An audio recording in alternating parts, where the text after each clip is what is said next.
Hey kids, it's time to get some SML podcast all up in that. Ball squad, shoot for the skill shot, it's a house ball.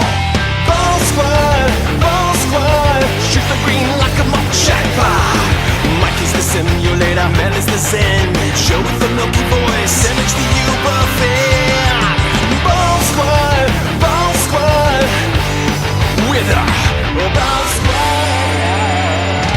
What's up, everyone? This is the SML Podcast. I am your host, Joe. Joining as usual, Cole. Cole, how are you doing today?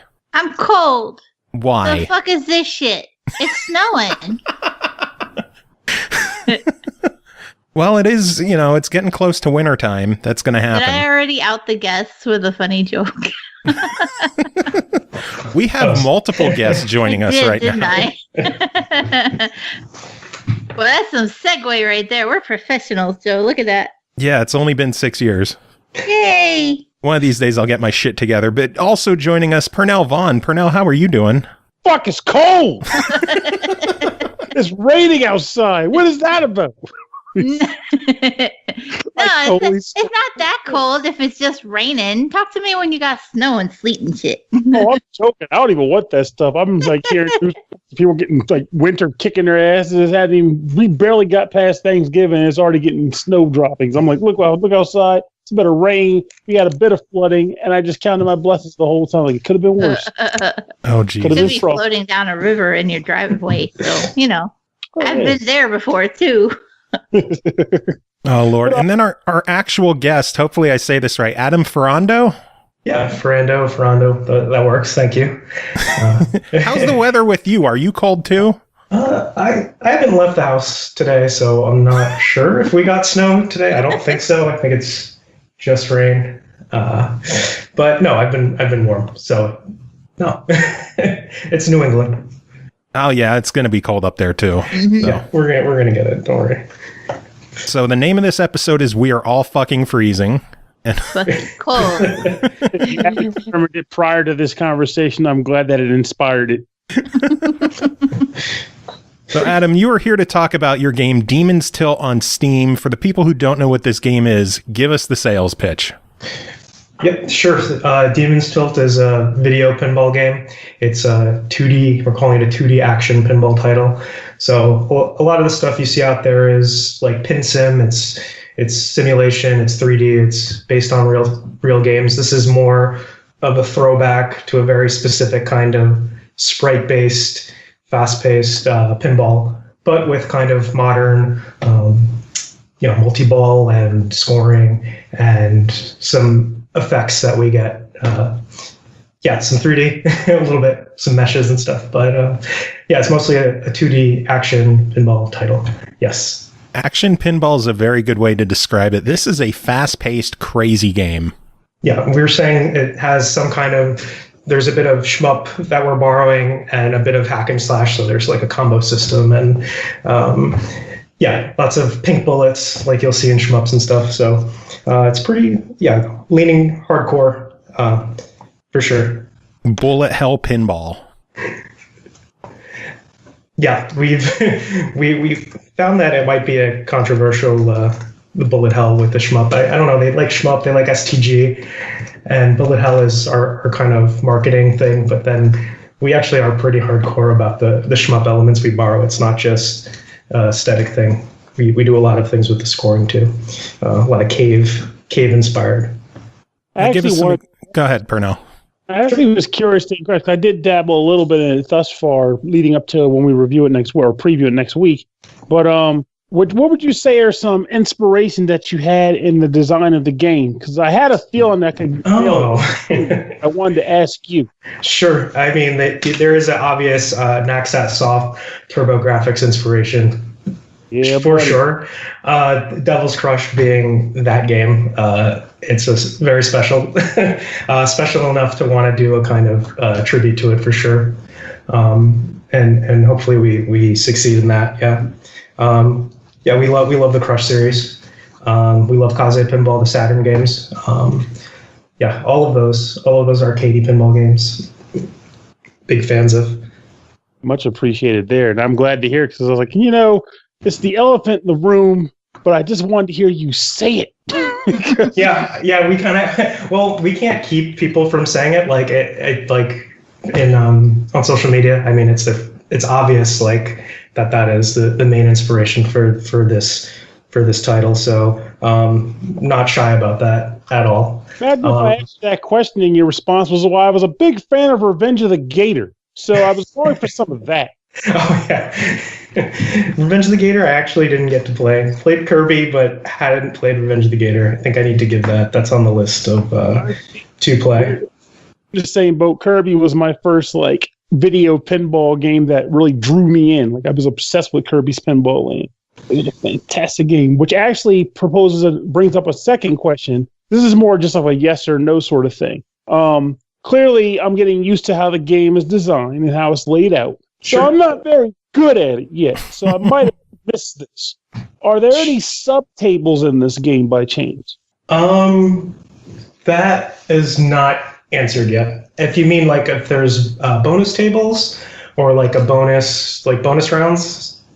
Yeah, kind of like in Kirby, how every once in a while you might say, "Well, yes. put the Kirby's mouth and go to a second little side area for like bonus points." So right now, as in entering early access, we haven't said yes or no to having bonus stages. The reason being, from the start, I was super into getting like a full table multi-ball, and if I had gone thinking bonus stages first, I think the design would be very different. It would almost be like, oh, we could just corral multi-ball into this one thing and not really have to worry about it. So I'm glad I was able to do multi-ball on the 3 tiers. And then now we can think about, what that means for bonus rooms. So it's still open, and likely there'll be something like that. Yeah.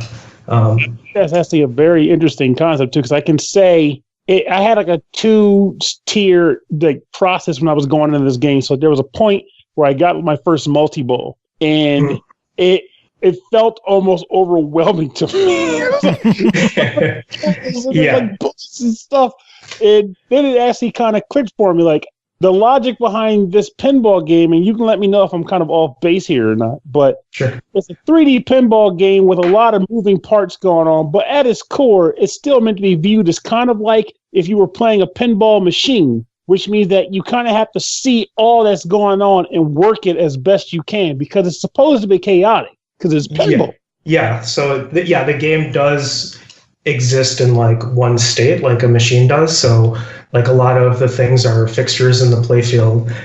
So it's not like there's like a progression where it's levels that you're going through. Everything has to exist in the table, almost like it's rooted as a table. Like it's not real. It can't be real because it'd be like as long as like 2 coffee tables put together.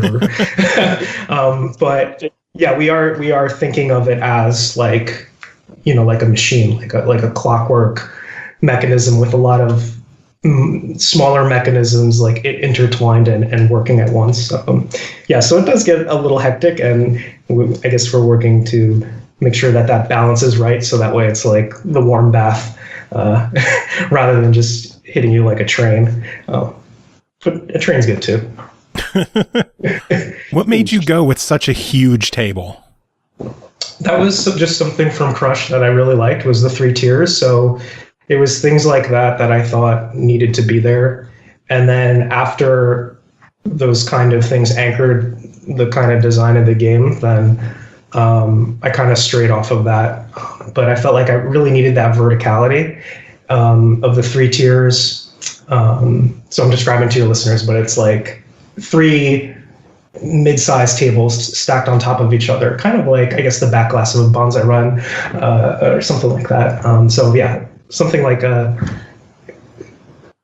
those 3 levels, and then, the player is working their way up them, and then the most dangerous area, is at the bottom where most of the action is taking place. Not lying about that, by the way. God, it gets stressful when you're in the bottom set. Yeah, I think what we found is like, well, it's the only place I could actually kill the player. So I have to like kind of make it a little difficult and tune it to be difficult, or else it would just be a breeze. So it does try and do some things to you, for sure. Anytime I'm in the bottom instead of in the middle or the top, I'm shitting bricks. Just please, God, let me find a way to get back up top. Please let me find a way to get back. Yeah, and if you played a lot of the Turbo graphics title or Devil's Crest, then you know that castle shot was just, if you shoot that, you always get a plug in the drain. So there's something like that there, but it's not as free. It's not a guarantee. So. Yeah. I'm ashamed to admit I'm not as familiar with the Turbo Graphics games. I was more of an NES guy growing up, so NES pinball was my jam. Theowada, yeah. That one I bought, my cousin was selling his games and he sold it for $5. Nice. Along with Bayou Billy and Bayou Billy and Lode Runner. Yeah, those are the three. Those are the cheapest ones he was selling. And obviously, Lode Runner was shocking because I had never played anything like it. And Bayou Billy was just, Bayou Billy. I don't know if you played that. Bayou Billy, funny enough, I remember hearing about it and not playing it, but then Captain N did a good job of educating me on how selling it. The game could be. It was like the only game he couldn't beat, apparently, in the show. It was a surprising little mythos. Yeah, it was pretty bad, and it was the first time I swore out loud as a kid. And my mom heard me, and she walked over and unplugged the NES and said, "What the hell are you?" Oh, yeah. It's like 30 hits to down one guy in that beat 'em up section. You guys were talking about the size of the table and how large it is and how not all of it's visible on the screen at once. Mm-hmm. There was a question on the Steam forums about vertical support. Has there been any update on that possibly being a feature that could come to the game? Yes. When is this airing? It'll be out on Wednesday. Oh, okay. Yeah. Unless you need it later, then I can hold it for a week or two. No. It's like Tate mode is something that we both wanted, me and Ralph. Ralph is the other person working on the game, by the way, Ralph. Mm-hmm. It's something we want, so yes, it's something we're working on. But as soon as we get it to where we want it, then we can formally. I guess I'm kind of formally saying that, but yes. Breaking news right here on the show. Yeah. I asked the hard question. Could I turn my monitor sideways? Didn't expect that from the squeaky voice one, did you? Well, yeah, people want it. I mean, and I understand because you could play it horizontal, but it's pretty cool vertical. Yeah. It's like a spectacle. Yeah. All the videos that I've seen of it seem like it would just suit. I always see people with their monitor's portrait in their setups, and I just don't understand why. And then I saw this game, and I was like, "That's why." Yeah. I mean, since Ikaruga had that option in there, where it's like, boy, I could never do this practically with this huge tube TV. It's just been something that you're just like, that is fucking just cool to have as an option for people. I've actually gone to house gatherings and seen people with their Dreamcast and their TVs tilted sideways and just kind of wonder is that safe for the television set? And they just clearly don't care. Yeah, it's better. Yeah, I'm sure it's fine. I mean, vertical mode is becoming so much more popular lately with the Switch. I'm sure I'm jumping the gun on this, but do you guys have any kind of console plans or Switch plans for the game? Yeah, we got him looking at his calendar, Joe. Yeah, I don't think we've made it a secret that we want to be on console, and that. But we've said before we want to be on console. We just need to do the early access thing first, and do the PC thing first. Yeah. Well, I can, at least my personal experience, I can almost bet that. Well, right now I have a feeling I'm going to already like it more than I already do when it comes time to do the full-on preview set. But based on how I originally even learned about the game and what I know about Devil's Crush, I feel like if this game hits consoles, it would do pretty well.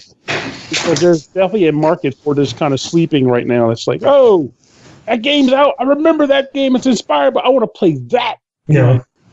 I mean, it's like from our marketing point of view, we know that, like, we know the kind of game we're making. Like, the median playtime is like 3 to 15 minutes. Like, some people might have a really long game, but I like that kind of short experience, like, between other things. And so it's like, yeah, for sure. And that value price that we're going to hit. I mean, it's just, we want to, how do I put it? People tend to like lump it in as like a casual thing, but it's like, it's not. Just because it's like, just because the playtime isn't long, it doesn't mean the experience isn't like a hardcore experience. So we definitely run up to, I guess, when dealing with business types, I guess they have a hard time positioning and seeing, you know, what this is exactly. I think they're maybe a little used to like the long Metroidvania-ish, you know, indie pixel game is like this very just this like long form bit of more of a narrative experience.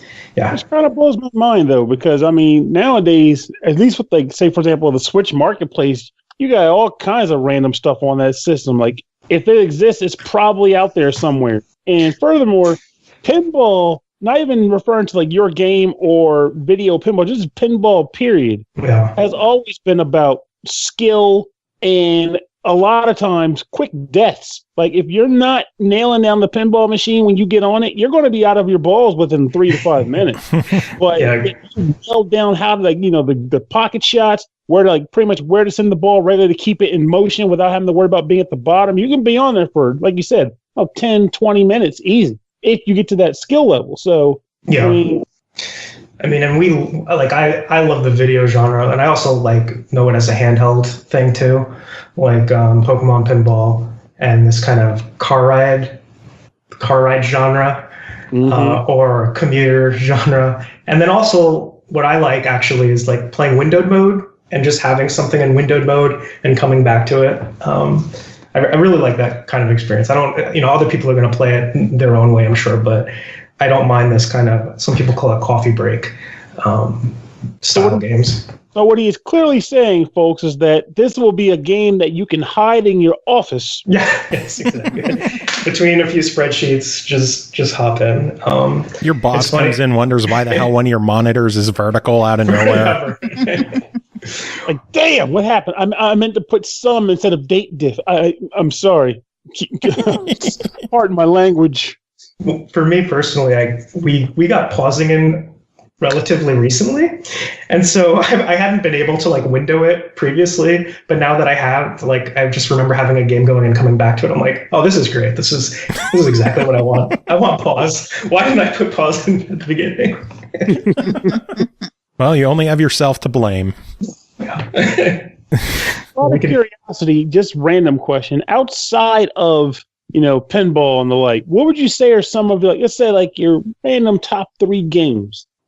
Yeah, my tops are Diablo 2, SimCity on Super Nintendo, and yeah, Tetris. I like Tetris. Nice. And then it's like, from there, it's like I also like really glitzy AAA stuff like Uncharted 4, Bloodborne, this kind of stuff, like narrative, and like I especially like handholdy linear AAA stuff, like especially like Uncharted, how it's just like a straight line. I just like it a lot. But yeah, just tell me where to go and what to shoot, and I'm good. Yeah. So it's like two ends of the spectrum, I guess. But yeah, Diablo 2, that's that game that I probably sunk the most time into. And my buddy Chris would love you for saying that, by the way. Which one about Uncharted? Nah, Diablo. Diablo 2. Yeah.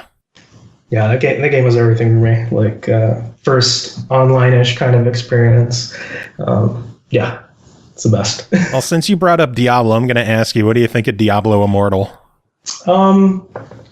Yeah, it's not. I mean, I played vanilla Diablo 3. Played through it once, but it's just not the same game to me. It's great, but something about just where I was in high school at that time, that game just means so much to me. And also, I could play it now and love it as a single player game. So no feelings for Immortal. I'll check out Path of Exile. I haven't played that one yet. You haven't played that yet. I think that's pretty nice. Okay. So I feel like I might be fortunately in the minority because I've seen like article titles about how Diablo Immortal's not faring well in the public and whatnot. But I know nothing about it. In fact, right now, the way my brain perceives it, it is a CG movie that Blizzard is creating in the Diablo universe. And I just kind of left it there. You'll be able to catch up on a supercut later on YouTube and just watch that through. Good enough. Like, wow, I don't know what they didn't put much money in this movie at all. It just seems like a bunch of cutscenes lumped together. Yeah, I guess so. It's like, what is this movie? It is so short. Oh, Lord. Bringing it back to pinball, what are some of your favorite pinball games that are out there? Are you more of a simulation fan, like a Pinball Arcade, or are you more of the arcade style fan, like Zen Pinball and the Crush series, obviously? Yeah, let's see. I'll happily say that Pinball Arcade is like responsible for introducing me into pinball proper. Like I grew up with it in my periphery, but I guess I'm part of the third gen or this new wave of pinball fans. And that started in 2000. Well, before I made Crush, before I made edit that Tilt. Don't edit that. Just imagine how cool it's like Matt. I was the guy. I'm a fan of the table rules, and of course I like the imagination stuff that Zen does. I don't know if I feel either way. I guess for home game, like sitting down on the console, it makes more sense to play the video version. To me, like I'll play the Kaze Saturn games or Turbo. Other than that, like physical tables, I like Twilight Zone, definitely my favorite. World Cup Soccer, the news, not so new, the Stern Star Trek. Those tables. Fan of. Here's a question, actually. Go ahead, Pernell. It's just a thought that I had. I mean, I haven't even played it yet, so if you haven't, I totally understand that for sure. But have you tried that one game that came out recently called, I guess, like Yoku's Island Express? I played that. Nope, haven't played that one. To my understanding, it is a pinball, is a platformer / pinball game. Yeah, it is. I hear it's quite good too. Yeah, it is. So that's good for us if it did well. That's great. I think Ralph has played that one. He definitely also tries them all out. Played that Rulers of the Realm. Played that weird GameCube Odama game. Oh God! Range. Friggin' Odama! I forgot about that game. Yeah, I know it as the giant pyramid of unsold copies at like The Wiz or wherever.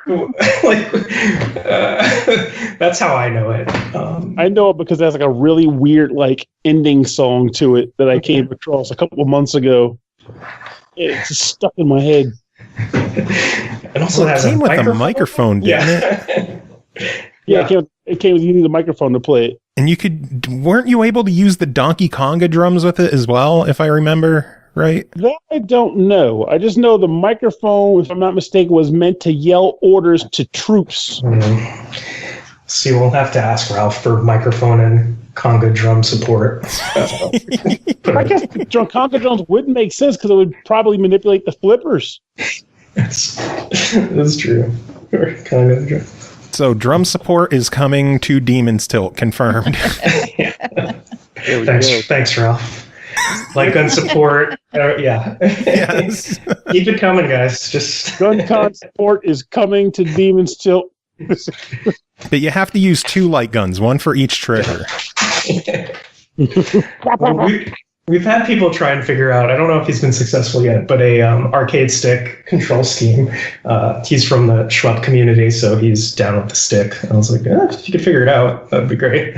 As far as just ergonomics and like, okay, not sure how you do nudge control, but... I think dance pad is something I'd almost perceive someone throwing out there just because they want to do everything with a dance pad these days.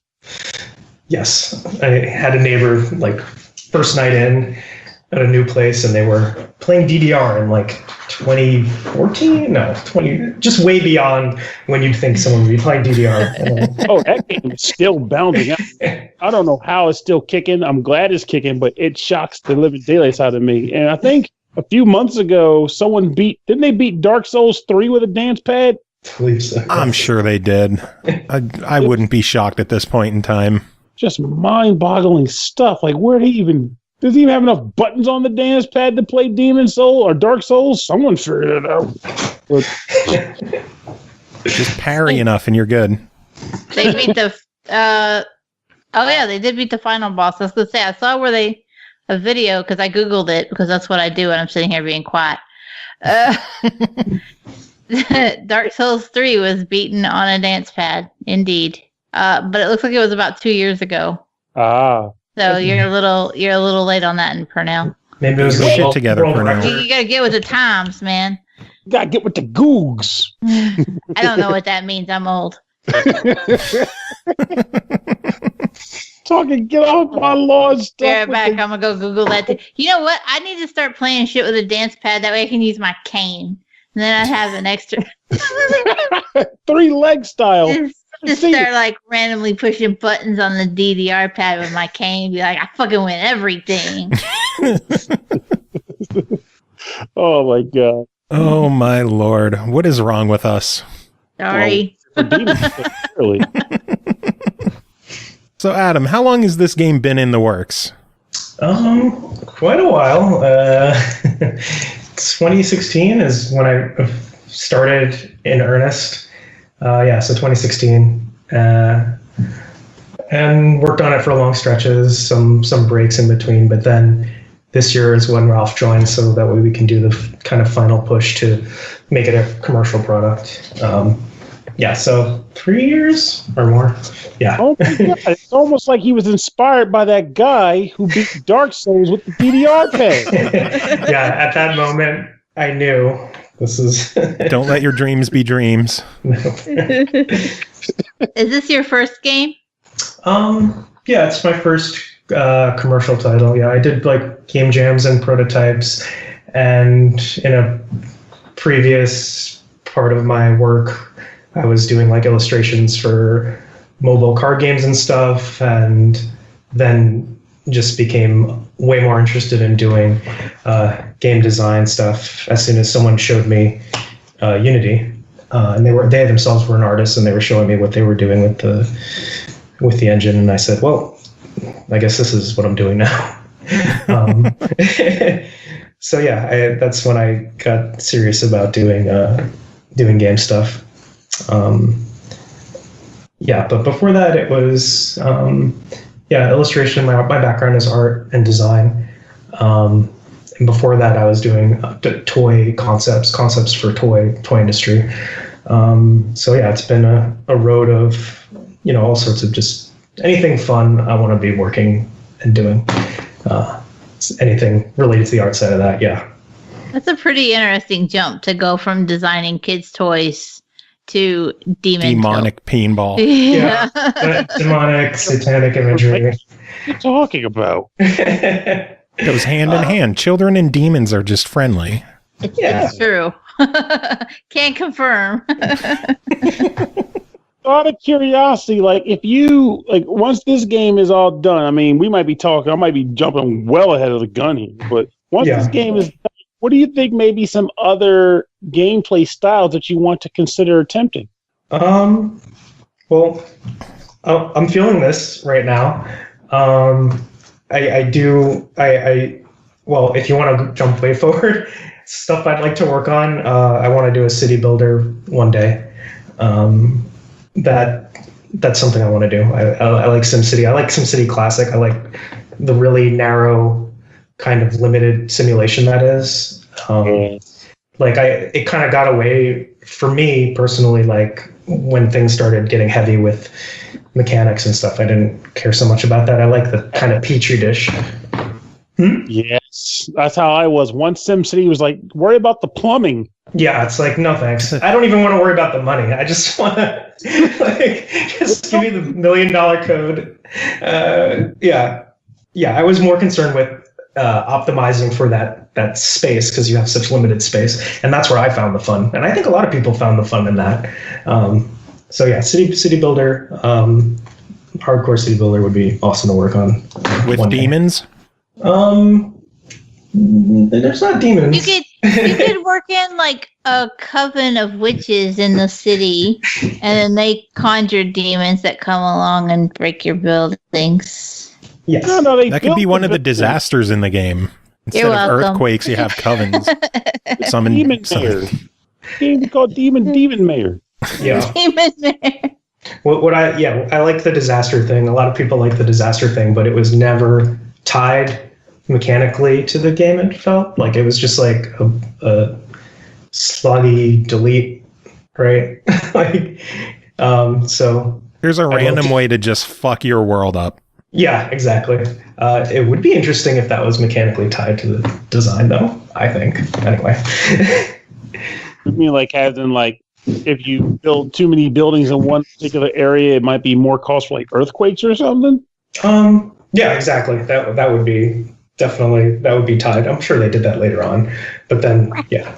There you go. If you make a set of buildings in the shape of a pentagram. Yes. It summons a demonic entity. Yes. Exactly. It's like when Bowser showed up in SimCity. Instead, you'll have Satan show up and just stomp through. Actually, this conversation is reminding me of a ridiculously old puzzle game like the N64 called Wetrix, because it had like a similar scenario where you had to build like water puddles or something. Yeah, like you had to build like masses of land that could encase water, but you couldn't build too high, you couldn't build too low, because if you built high, you had earthquakes, and if you built too low, you had like floods. It was a surprisingly weird balance that you had to maintain when the whole game was just water drops, sun meteors, and mountainous levels increases. That was all the game was. It was surprisingly in depth. Now I want to check that one out. Oh yeah, man! It's probably on an emulator somewhere. It's Wetrix. Yeah, for sure. Wetrix. So now you have homework. That could be turned into a pinball table, because like the more your ball goes over a certain area, like it makes a routine. Yeah. I think I did see something where they had, like, you know how they were trying to figure things out back in the day with the tables, and every table had this novel concept, but I think one was just, the entire table was just craggy meteor, like the entire thing was plastic, so it wasn't it wasn't like a flat surface. It looked strange. I think it was a stern thing. I think it was a stern orbiter or something like that. Yeah, going to like a pinball museum is an amazing sight, because you wouldn't think there was like a lot of innovation in pinball, but people were seriously working out back in the day. Yeah, and I just keep finding things and I'm like, this is great, and I want to borrow this. Like the disc, like the spinning disc on Whirlwind is in Demon's Tilt. I just saw, found out what zipper flippers are. The flippers that like close and create like a, I don't know if you've seen them. The flippers that close and block the hole and then flip at the same time and send the ball up. And I was like, that's interesting. It's pretty cool. I haven't seen that before. Yeah, so zipper flippers would be something to do. Maybe that'd be a good thing for this game, even like once you get the main product down, you can have like table modifiers or something.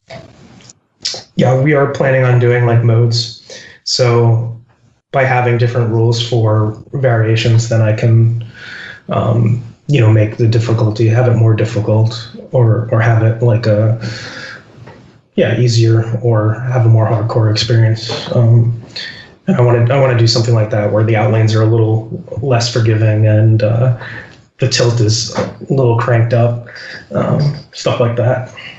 Actually, that's worth asking too. Now I think about it. says you said you and your other friend was working on this together as a joint project. Mm-hmm. Did you have like any like friends or close relatives that you were bringing in as like, hey, I'm like stage 2.5 of my project here. If you could just give me some feedback on what I've done so far. And yeah, I've had Ralph checked it out at a stage. I've had some people, definitely help me out and do the alpha testing. But funnily enough, before that, I was doing because I can't really do AI as like an artist background first. So I was doing like local multiplayer games, and I'm like holding 2 controllers trying to play against myself. And I'm like, this is a nightmare of my own design. Like my life is miserable right now. And I did 2 of them, and actually they were okay. And like, I would bring them to the local meet and like people would play them and really enjoy them. But I'm like, no, I don't want to do this. And then, gravity will be the enemy. And that's kind of is where, pinball makes sense for me, is because, okay, now I don't have to think about AI. It just falls. So yeah. There you go. Are you planning on taking Demon's Tilt to any kind of conventions or shows? We're in IGF right now. So if we get into that, we'll be there. If we're at PAX, if we do PAX East, we'll take it to PAX, yeah. But other than that, we have a local indie game developer meet that I take it to in Rhode Island, which, as you can imagine, is small. Yeah. Small as Delaware. Say this. Sorry? I was jokingly about to say not as small as Delaware. I was like, wait, it actually is. Yeah, it is. I don't know if it's too late to look into it, but you should check out the convention MagFest in January. Is it a Jersey one? It is by the DC area. Okay. Okay. Yeah, I'm not too sure if it's too late to get in there for their indie game section or not, but that might be a cool opportunity to look at. Yeah, I'll check that one out. January, right? Beginning of January. Yep. Do they do a pinball hall there? I don't know if they have a dedicated pinball area, but in their arcade room, they have a shitload of pinball tables. Nice. Okay. And I'm pretty sure they do tournaments there as well. So even if you're just going to check out the pinball tables, it might be worth going down. Yeah, MagFest. Is there music too? Is that what it is? Yes. It's music and games? Okay. Yep. Some live covers. So what's going on? A lot of good music too. Sweet. Pernell knows about MagFest. Just a tad. Nice. Just a tad. Just a smidgen. So you're going into early access. What is your release window looking like? Can't say yet, but like soon. It's still in the when it's ready phase. Not in it's 3 years away. So you've played it, so it's close. Yeah, I can't imagine this game being years from being done, given what I've played so far. Right, exactly.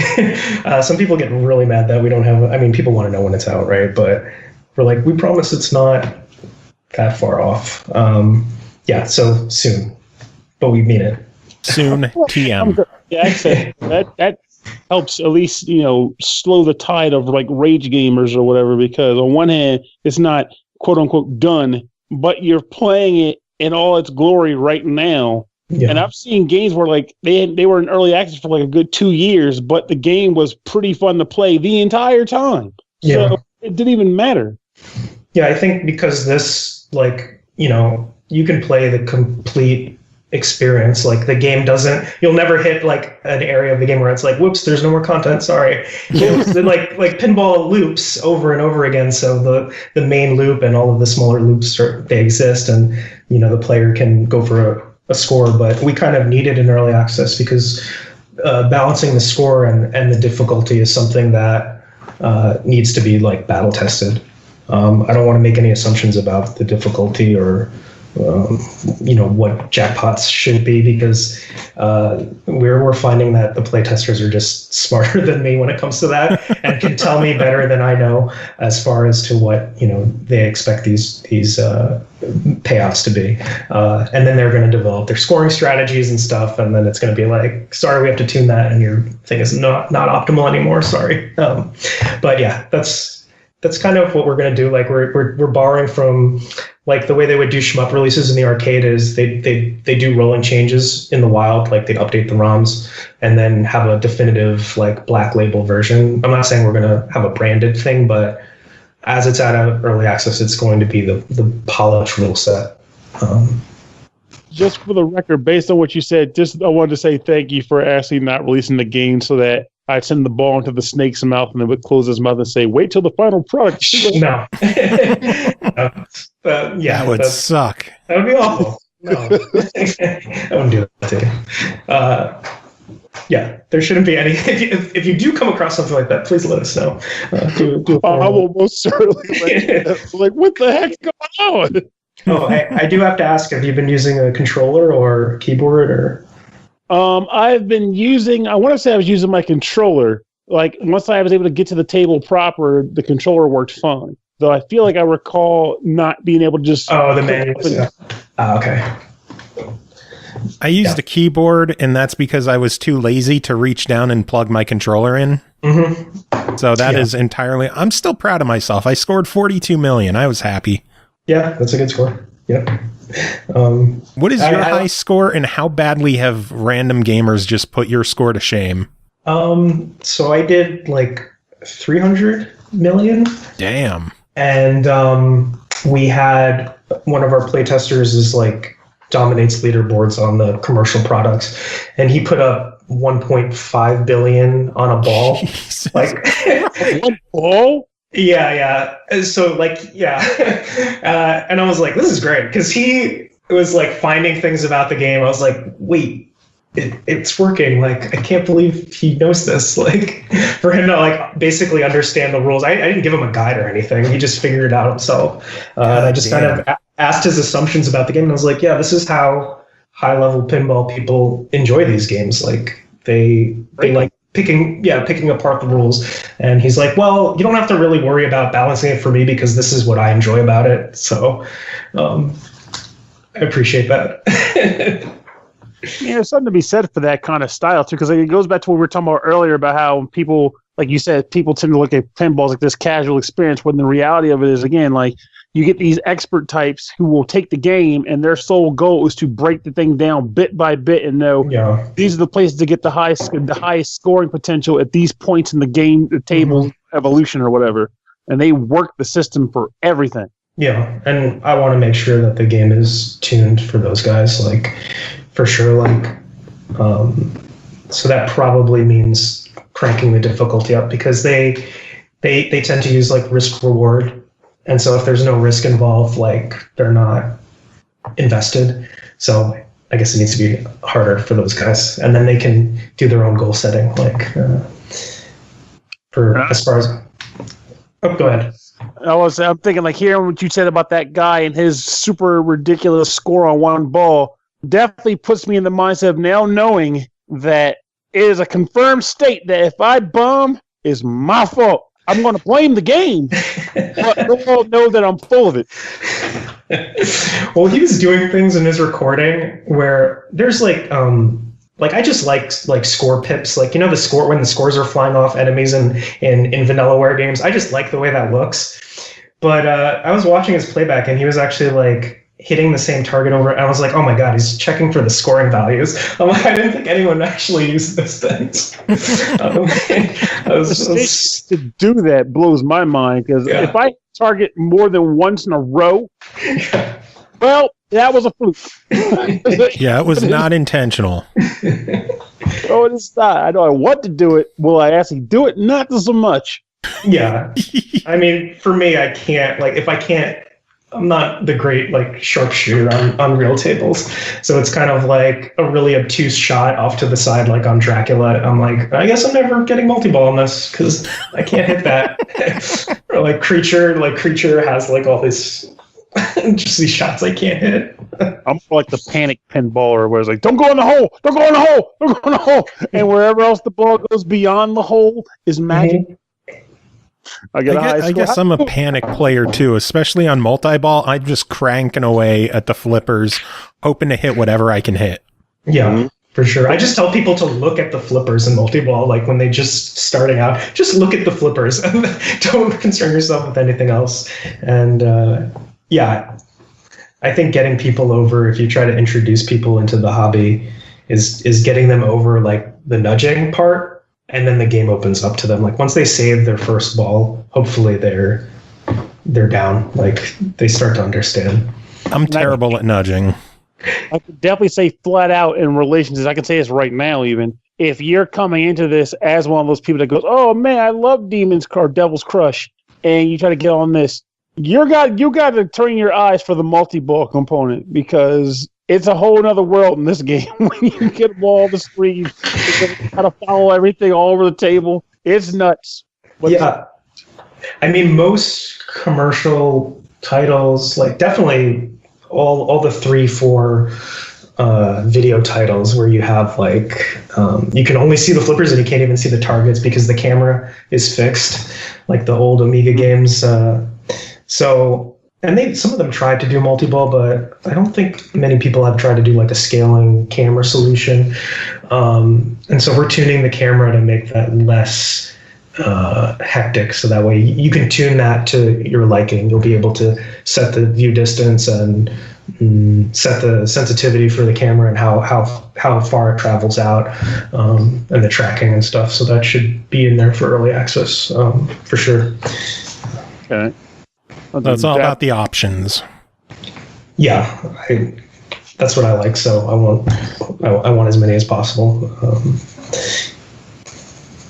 Oh, man. Well, I know we've been chatting for quite a while now. Is there anything about the game you wanted to talk about that we didn't bring up?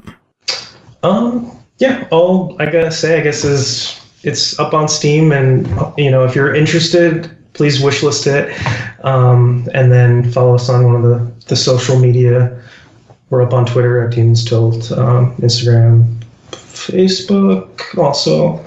But really, on Steam, there's a community page, and if you have a feature request, you can just ask us, and we consider pretty much everything. I mean, everything we consider. We're listening. Yeah. I know there's no date yet, but is there a price yet? It's not $60. That's good. Yes, goodbye. Yeah, it's not $60. And before it's $59.99. No, it's not $89.99 collector's edition. It's going to be priced, indie priced, like what you'd expect. I can't say yet though, what the price is going to be. We're working on it. So we'll know when it's ready. Yes, for sure. But you guys have access, so you can play it now, I guess. Yay! Pernell, Cole, did either of you have any other questions you want to ask? Oh, no, I pretty much bombarded this man with all kinds of random. Well, thanks for having me. That was great. I'm glad to be able to talk about the thing to people who've actually played it, which is good. And thanks for coming on the show. Like, as Joe can vouch for, I messaged him. I was like, yo, man, you heard about this game? A guy on my Facebook feed mentioned it to me, and he's like, let me see what we can do. And he puts his sins in bed. I was like, before he even mentioned the code, he's like, hey, do you want to try to interview this guy? I was like, what's not to what? Yeah. I messaged Ralph, and right away he's like, hey, do you want to do an interview? I'm like, fuck yeah, I'll do an interview. Yeah, he's on top of that kind of stuff, for sure. Compliments me well, who would otherwise be in like art world and like head down. It turns out you need to market the thing if you want to sell it. That's yeah, you can't just make it. Crazy. There's a whole other. I refuse to believe that information. I'm going to have to try putting you in touch with my one friend Grant, because he's a musician and I love the music in the game. And part of me wishes that there would be some kind of arranged soundtrack for it with like full on real instrumentation to it. And he might be the guy to do it. I love that idea too. So it's something that I think is cool, because we did the soundtrack as like a Mega Drive thing, but yeah, we'll see where it goes with that. I guess I should mention that that the OST is this kind of Mega Drive sounding thing. But I think I've mentioned that it's you'll be able to change the music too. So there's going to be like something like a jukebox, so you'll be able to pick and choose your table theme. Good. Yeah. I like the sound of that. Yeah, wait, that's me shoehorning a feature at the very end. Honestly, I'm a music guy when it comes to like video games, so hearing something like that is a huge plus for me. Yeah, I mean, otherwise you're just going to play your own music, if you're not feeling it. So we want to give people options. Awesome. Well, again, give us the sales pitch. Where can people get this? Oh God, I can't even ask. When is it going to be ready and how much? That's how I usually wrap these things up. So shit. You have to just copy paste what I said before, and then you put it at the end, and then it'll make perfect chronological sense. Yes. Or just throw a brand new one from the hip, like, so now we're wrapping this up. Tell us how much you like, bouillabaisse, where we can find a really ripping chocolate chip cookie recipe. Oh man! Well, on that note, better than our usual segue of speaking of dicks. Yeah, speaking of dicks.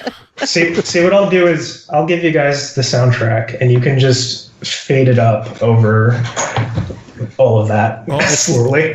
Honestly, if you have the soundtrack available, we usually play music on the show. I would love to play some of the music from Demon's Till on the show. Yeah. Okay. So I'm assuming we're done now with our interview portion. Pretty much. I didn't do a segue yet. So, Adam, thanks again so much for coming on the show, chatting with us. Hey, Pernell and problem. Cole, thanks as well for being here. We're going to take a quick break, listen to some music. We'll be back with more show. Adam, do you have any final words to wrap this up? Well, thanks for listening, guys. Please check out the game. If you like what you see, wishlist. Thank you. After these messages, it'll be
Welcome back, everyone. Thanks for sticking around. Thanks again to Adam for coming on and chatting about Demon's Till. It is an awesome game, absolutely worth checking out when it's ready to go. And able to vouch for that. Pernell, you're still here. No, don't spoil it just yet. The preview is next week. But yes, I am still here, hiding under the floorboards, drinking drops of water. Are you still cold? I am still very cold, but I just put on a hoodie, so I'm feeling a little bit better. Yay! Having like arguments with my pop recently about how low I keep the heat because I'm a cheap bastard who doesn't want to spend money on electricity. I keep the heat on 66 when I'm at home and 64 when I'm sleeping. And he's like, "That's insane. No wonder you're so cold." I was like, "Yeah, but my electric bill is still like $65." Damn. So I will take it because I know once I start jacking it up to like 68 or 70 or whatever, it's going to go to like 150 or some stupid number. I'm sure of it.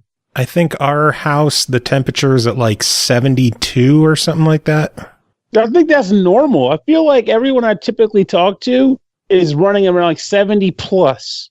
And I'm like just so accustomed to just trying to keep it as cheap as possible. One of the things I miss about my old apartment was the heat was included. So it just if I didn't have any over it, So it would just run off a radiator, and then we get to the point during the winter where I had like my windows open because my apartment got so hot. People were like, why are your windows? I was like, it feels good to have that breeze coming in. It's like negative stuff. So I was like, the breeze feels good.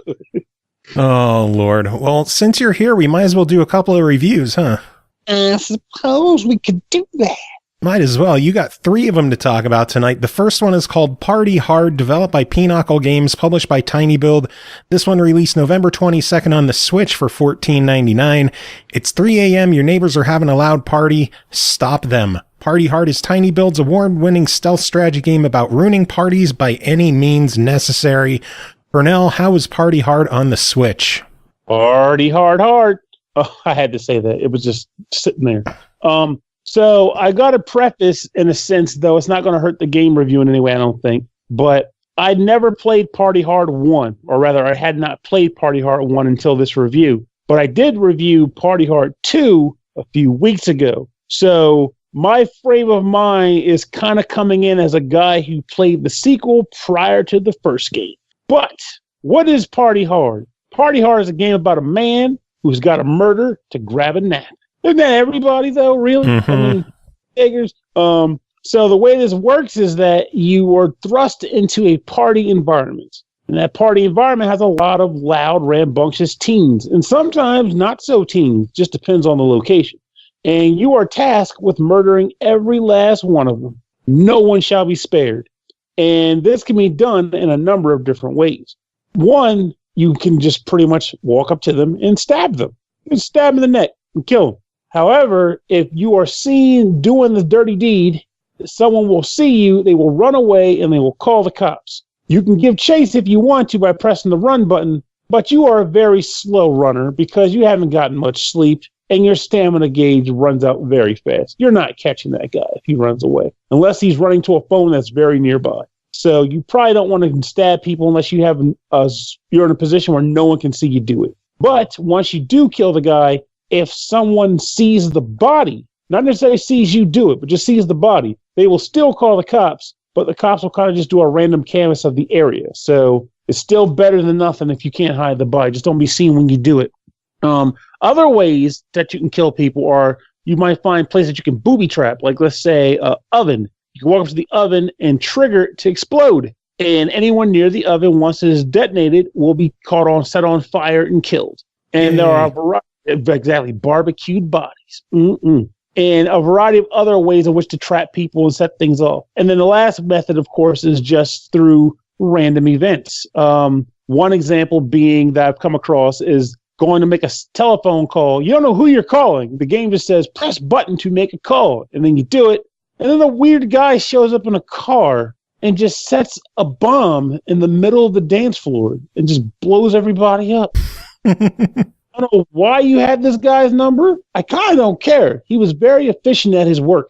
I like, but through all in all, you're trying to kill these people. You're trying to do it as efficiently as possible. One thing that becomes an interesting challenge, though, is the fact that you are, again, tasked with killing everybody. And this can become a rather methodical process. So this is not a game where you're going to pick up the controller and sprint all over the place, just massacring people like some kind of arcade thriller or something. You need to be very methodical and intentional with everything you do. You see a car in the garage, you might want to set that bad boy a rip, but you don't want to do it just yet. You want to get enough people out to set up a nice combo. Again, you don't have much stamina, so you can just run around. So everybody you kill has to be planned and timed out. Though sometimes you're going to have the accidental, oh crap, he saw me, shit.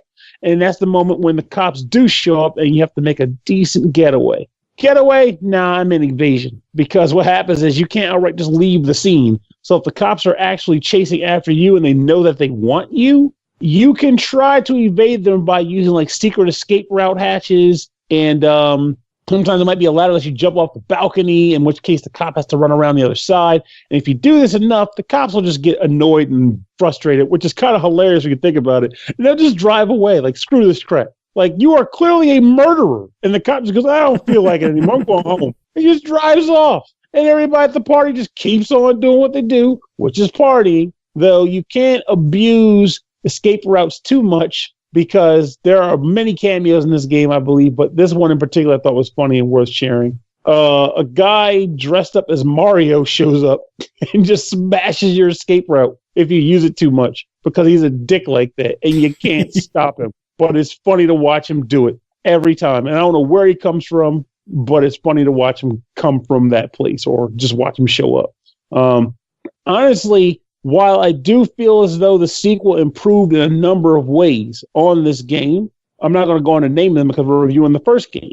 While I feel as though the sequel made some decent improvements on this first game, I did not feel as though it made the first game unplayable. It's still a fun time, and you can still unlock a number of different characters as you play the game. And I'm not sure if my code was like this only or if the game will, but it came with one DLC stage, I believe, too, which was a very weird, like, sort of Castlevania-esque castle with a very weird character who kills guys in a very Castlevania-esque way, which I like.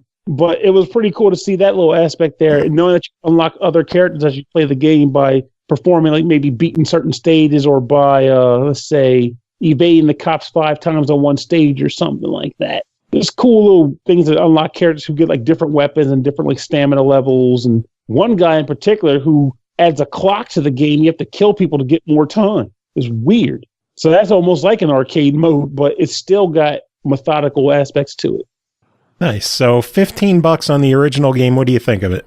I think it's a buy, especially because I did do some research and there was no word on if the sequel is even coming to the Switch. So I would hope it is. I would hope so too, though I would also wager that this is one of those components where if their first game sold like hot garbage, they're probably not going to really care all that much about trying to put the sequel on it. But so I feel like it's more like if there's been no word on it yet and the game is good. I mean, even if they never put the sequel out, you'd be doing good with the first game on there too. And if they do put the sequel on there later on down the line, you had some fun with the first game first. Nice natural progression into the sequel. Nice. Party hard. Next game to talk about is called Coffee Crisis, developed by Mega Cat Studios, published by QubicGames, released November 30th on the Switch for $9.99. The Smurglian race has come to Earth and they're not leaving until they steal our most prized commodities, our metal music, the best coffee, and all of the Wi-Fi. Get in the shoes of the only baristas on Earth with enough heavy metal in their veins to fend off this alien assault. Pernell, tell us about Coffee Crisis. So Coffee Crisis is a beat-em-up that has a pretty freaking sweet metal soundtrack. I got to point that out immediately because the soundtrack in this game is good for busting heads open. Though, with that said, there were some hiccups that I had, which I'll get into shortly. So I should probably go over the basic layout of the game first, which is that, as you stated earlier, aliens have invaded for reasons related to metal and weird internet-based skullduggery. And your two barista characters you can choose between what either Nick or Ashley are going around busting their heads open using coffee kettles in their fists. Combat consists of running from left to right. You have a normal attack button, which lets you kind of like throw punches in like a combo flurry sort. You can hold down that button to charge up a strike, which then lets you like kind of throw a punch and knock guys across the screen. You can grab them and then either punch them a few times or throw them. Typical, beat 'em up fare. And there's also a button you can press once you've built up enough of a charge, which will allow you to kind of clear the area around you, more or less. And the enemy variety, I like the enemies in this game too. You get to fight anything from like normal aliens to aliens in wheelchairs that roll around like Professor X shooting beams at you. You got like general people that are possessed by the aliens, like senior citizens and rodeo girls, because there's like a Kenny Chesney sort of parody guy that's at the center of all this, which I guess explains the cowgirls with the lassos.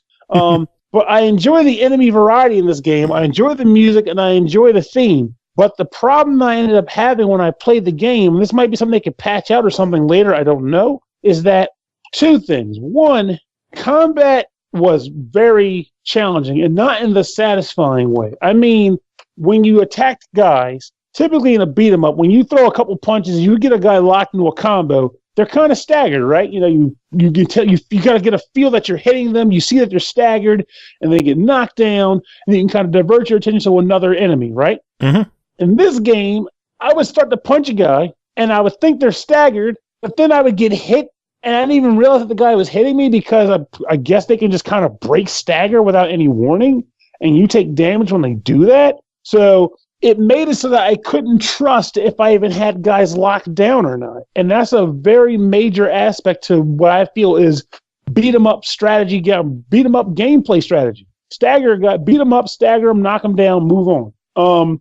So that was something I had to kind of get used to, and I never quite did, honestly. It was a kind of an annoyance. And then another thing is that another staple to usual beat 'em up gameplay is crowd control with jumping. So you got a bunch of guys on the screen, and you can't really get to a safe position to start punching and staggering them. You usually would jump kick them, knock them on the ground, and move on to the next guy. But the way jump kicks work in this game is you jump in the air, and then if you press the button, I guess I'm not sure if it's a timing thing or not, but there were times where I would jump in the air, press the button, and I'm clearly coming down on the enemy I want to hit, but it doesn't consider it as a connect. So it might be more like you have to press the button as you're coming, like as more so as you're on the way down into the guy or whatever. But I could definitely say that there were more than a few times where I thought I was jump kicking, but I ultimately didn't even hit anybody. I just kind of jumped into like a puddle where I got my ass handed to me. So with those things in mind, it was like it made for a very frustrating time, I felt. Oh, the other thing, there's another thing. So this game also has power-ups in it. So the way power-ups work in this game is typically if you find an object on the ground, you can smash it open, and you might be able to pick up like something that comes out. It might be like a weapon or like a coffee beans or something like that. But one big thing that I typically prefer in beat-em-ups is that you kind of know what to expect when you open up certain containers. Like in Final Fight Stage 1, you knew that even though it might be like a soda can or a jewel or a gold bar, you always knew that specific drum always has something related to getting points. You always knew that barrel right before the end of the stage had a pot roast in it to get you your full health before you fought the boss.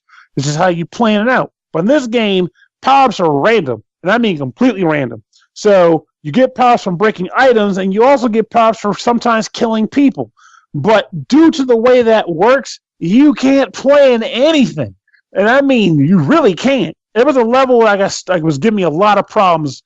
I want to say, I guess it's early on in the game. It's like a bridge you're stuck on, and you're just getting waylaid by tons of guys at once. They just keep freaking coming.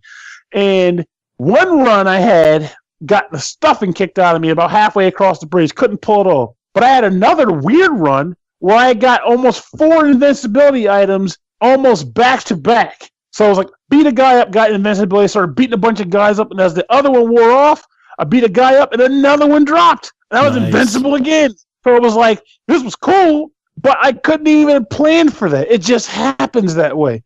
And there's going to be times I can imagine where people's like, how'd you get that stage? Well, I just lucked out and got like 4 invulnerabilities. And some people might like that, but in a beat 'em up, that's not really my cup of tea unless it was like a side mode or something, you know? Yeah. And there was even like one other power-up that was like, I don't understand me, and if they're listening to this, I mean, definitely let me know because I'm curious. But there's one power-up you get that's called CRT power, and when you pick it up, the screen kind of takes on like the filter style of a CRT television. But aside from that, I don't know what it does, if anything. Is it supposed to do anything, or is it just like, hey, you found this power that just makes the game look cool for a couple minutes? I don't know. But it just seemed like kind of an odd thing to have as a pickup. So it was a sort of thing that kind of bugged me. So as much as I tried to get into the game, because like the aesthetics were there, the music was there, the graphics were there. Like it had all these cool things, and even had a number of awesome enemies. It was just these small quirks that made it the game not feel all that fun to play into, which is a sad thing to say when you consider that I love beat 'em ups and I play them by the handful. Like I played tons of these damn things. It's just for some reason this one wasn't one that made me want to keep going and say, I gotta see the next stage. I gotta see the next stage. It was more like, I guess I need to do one more stage because I gotta give it a fair review. I gotta do a little bit more. I gotta give it a fair review. Though I will say, if a person does want to engage this game, as frustrating as the combat can be, the game runs on a password system. So every time you get through a level, they give you a password. And you can always put the password in if you die to kind of like spam your way back to the stage you died on and try it again. So you don't have to do it all in one run, but you are going to be dying. And you are going to be dying a lot. unless I guess you might be able to do certain things like maybe pull off the charge shot and then punch guys constantly. But even that comes with a delay, so you can't really spam that per se, because when you're getting flooded with dudes, you might not even have the second to stop, charge up the fist, and then throw the punch. So it puts me in a weird place, because I don't want to deny it, but I can't fuck it, why not? And I don't know if I want to say try it, because there's so many options out there on the system for beat 'em ups that don't have the problems I'm having right now with this one. It's just something that didn't click with you. Yeah, I think that sounds about right. It didn't click with me. So I will say I'm one you gotta do your thing. You gotta do the thing. $10, what do you think? I'm going to have to say, for my personal take, I'm going to have to go with a deny it. But if you heard what I said about why I did not like it, and you feel as though those are not of a concern to you, I think this would kick it up to a buy, because I named a number of positive things about this game. It's not that it's like a complete dud or anything. It's just the things that I did not like were big things, and that was what took it down, unfortunately. Oh, well, I enjoyed it when it came out on Xbox. It's just not your cup of tea or your cup of coffee. This man over here. He kills me. Oh, man. Anyway, you got one last game to talk about. That is called Space Toads Mayhem, developed and published by LimeVibe Games. It released November 20th on Steam for $3.99. And no nonsense, no auto fire, high score attack, fast-paced, reflex-based top-down shoot-'em-up. Like 1980s arcade-flavored ice cream with laser blast sprinkles. Pernell, what the hell is this game? I gotta ask before I even move on. Was that what they gave you to say? Or did you come up with all that? That's the Steam description. Okay. Either way, it's awesome, but I was just really curious about if you came up with that or not. So, Space Toads. Space Toads this is another one of those games where it's like it takes me to a weird place where it's hard. I gotta nail it down, but I'll talk about it. Maybe this will get me to my final decision or whatever. So, Space Toads is a game where you pilot a ship through multiple stages, and each stage consists of a number of waves. When you enter a wave, there's like a little gauge in the lower left corner where until you kill enough guys, or it's progress. I'm honestly not sure which of the two it is, because I'm too busy trying not to die. But depending on as you go through the wave, this gauge will move up, and once it ticks over to the other side, clear the gauge, you'll enter the next wave. Each time you enter a wave, you'll get enemies that are flying down the screen from the top to the bottom. And you'll also get an indication of the percentage of chances of a power-up showing up on the screen for you to collect. And what I've gathered is that it usually ticks down. So for wave 1, it's like 90 to 95% chance a power-up will show up. And wave 2 might be like 80%, until eventually, like last wave was like 60% to 50% chance a power-up will show up. So as you're killing jerks, power-ups may show up on the screen, and when they do, it's usually 2 power-ups on opposite sides of the screen, and they can range from a variety of things. You might get a death sun, which will be a giant floating sun which will float across the screen shooting bullets. Sometimes you'll get a dark hole or a black hole, which will create a black hole in the center of the screen, sucking enemies in as they fly in. And there's a variety of other little power-ups too. I don't want to name them all on this podcast, but there's a number of them. And some are definitely better than others, though. So, and also, as far as fire is concerned, you have a basic gun, and as you kill enemies without getting hit yourself, you will charge up a gauge. And as the gauge hits, the max, you will level up to another level of gunfire power. And then the process will repeat up through 5 stages. If you take a hit, a la Gradius, you track back down to level 1, regardless of what level of gunpowder you were hanging on to at the time. So, the game pretty much requires you to be pretty on point with your dodging skills, or else face depression as your gun is pew-pew-pewdish. However, dodging in this game is interesting. I wonder if this is what they intended for the game to be. Because, a lot of shooters, whether it's through Gradius picking up speed, picking up power-ups that use the speed option on your power-up gauge, or in some shooters you can push select to choose which speed level you want. I feel like in this game, in base form, you're not really built to dodge some of the enemies that they're coming at the screen. Sometimes they'll just rip across the screen chasing after you. But But the way enemies work in this game is a strange one. So the basic enemy, I guess they are considered the Space Toads. They fly around the screen, and then every once in a while, their eyes will change from like white to red. And when their eyes turn red, they will charge at you. However, if the enemy charges into another Space Toad that is on the screen, he will kind of collide with it, sometimes sticking to it and sometimes kind of bouncing off of it, which means the enemy deflected the other enemy from hitting you. So there have been a number of times where I see a guy coming and I duck behind another enemy who hasn't been agitated yet or aggravated yet, and he'll defend me from taking a hit, which is an interesting mechanic because originally I was getting frustrated because I couldn't dodge any freaking thing. But learning that, I started playing a lot better. And then as I started to play better with that in mind, they started introducing other enemies as I got to different stages, like another Space Toad who actually grabs other Space Toads and throws them at you. And there's like other weird things like lasers that barf from the top of the screen and what have you. But it's an interesting little game. I started out not liking it much at all. Like I was pretty much ready to come on here and give it a hardcore deny. Because again, similar to like we were talking about with Coffee Christ, like there's a lot out there, and this mechanic was really frustrating me as far as like how dodging is impossible and blah blah blah. But I started playing more of it. I started getting more accustomed to what I believe was the intended design of the game, which is not so much speed dodges, but smart dodges. And I came away with an interesting feel on. Like I started to feel like this game was more enjoyable than I thought. I wish there was more music though, because there's only one track that plays on all the stages, and it gets repetitive real fast. But gameplay wise, I came to start finding myself enjoying it. It wasn't a bad title at all. And I looked at the price of this game earlier, which you will eventually say as the wrap up comes into play, and that made me feel even a little bit better about it too. So. Well, then $4 on it. What do you think of it? Fuck it, why not? Fuck, why not?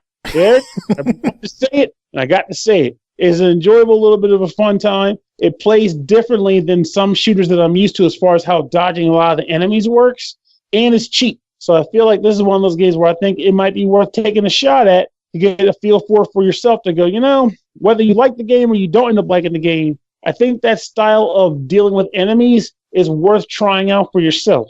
It's different. It's very different. Albeit, again, you might get tired of that one looping track, though. Can't make it there. But again, it's only $4, so fuck it. Fuck it, why not? And that's why we have that rating. Oh, man. Pernell, always good having you on. Thanks again for coming on and chatting with Adam, with me and Cole. It was nice having another voice on an interview. It was a lot of fun, too. Thanks for inviting me on to do it. Guy was a pretty fun person to chat with. Talk about a game that I'm not going to say anything about yet. And next week. But it was just a genuinely good time. So thank you for having me on to have that conversation. Well, do you have any final words? Just the usual. If you want to hear more Ramble Damble, check out Rhythm and Pixel Podcast for stuff like that, for video game music on that end of the spectrum. And reading reviews as opposed to the verbal. Hey, poor player, I write when I have time to not lose my marbles to type for long enough to do something. I type on there sometimes. And other than that, keep listening to the SML podcast, having a good time with us, and thank you for listening. All right, moving on. Tim Ekkebus is here. Tim, how are you doing? Hey, I'm doing good. Just good? Post-holiday, yeah. I was on vacation for most of the 2 weeks preceding Monday of this week. So getting back to work, it's like I was in like one of those hazy half awake states last Monday night.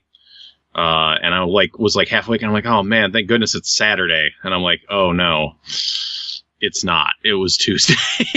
So reacclimating to real life after, a week, almost 2 weeks. I worked 3 days the previous week, a Veterans Day week, but it was like mostly, just doing stuff with the family and chilling and playing a lot of Fallout 76 in the evenings. And how is it? Because I'm hearing a lot of bad about it. Well, let me tell you something, brother. That game, I was unsure of how I felt about it, like after the first few nights, but like I find it to be a ton of fun to play with other people. It definitely has its share of problems that need to be addressed, but I don't know, like everybody seems to come, I don't know about everybody, but people seem to have a lot of different opinions as to what they want out of a Fallout game. And the only thing they seem to be able to agree on is that this ain't it. But, coming out of Fallout 4, I was just like really burnt out on Fallout, really. And that was like, like a little bit into Fallout 4. I'm just like, man, VATS feels the same. Some of the same sound effects, a lot of the same enemies. There's raiders everywhere. Like, I don't know if I especially love this game, and I didn't actually finish the storyline in it, but, I put 50 some hours into it just the same. So when they announced Fallout 76, I was like, oh, cool. If nothing else, this is something different. Yeah. This is a different experience. I'm interested. My group of people that I play games with was interested. So we all got it. And yeah, it doesn't have like this, I think like the story, like the engine, like, because in other Fallout games, like, okay, you spec your character a certain way, and then that, in theory, gives you different ways to solve your problems. Yeah. This feels much more like you are going to level up and just get better at shooting things. Like, it's not like, oh, I'm going to solve this problem because I'm a hacker.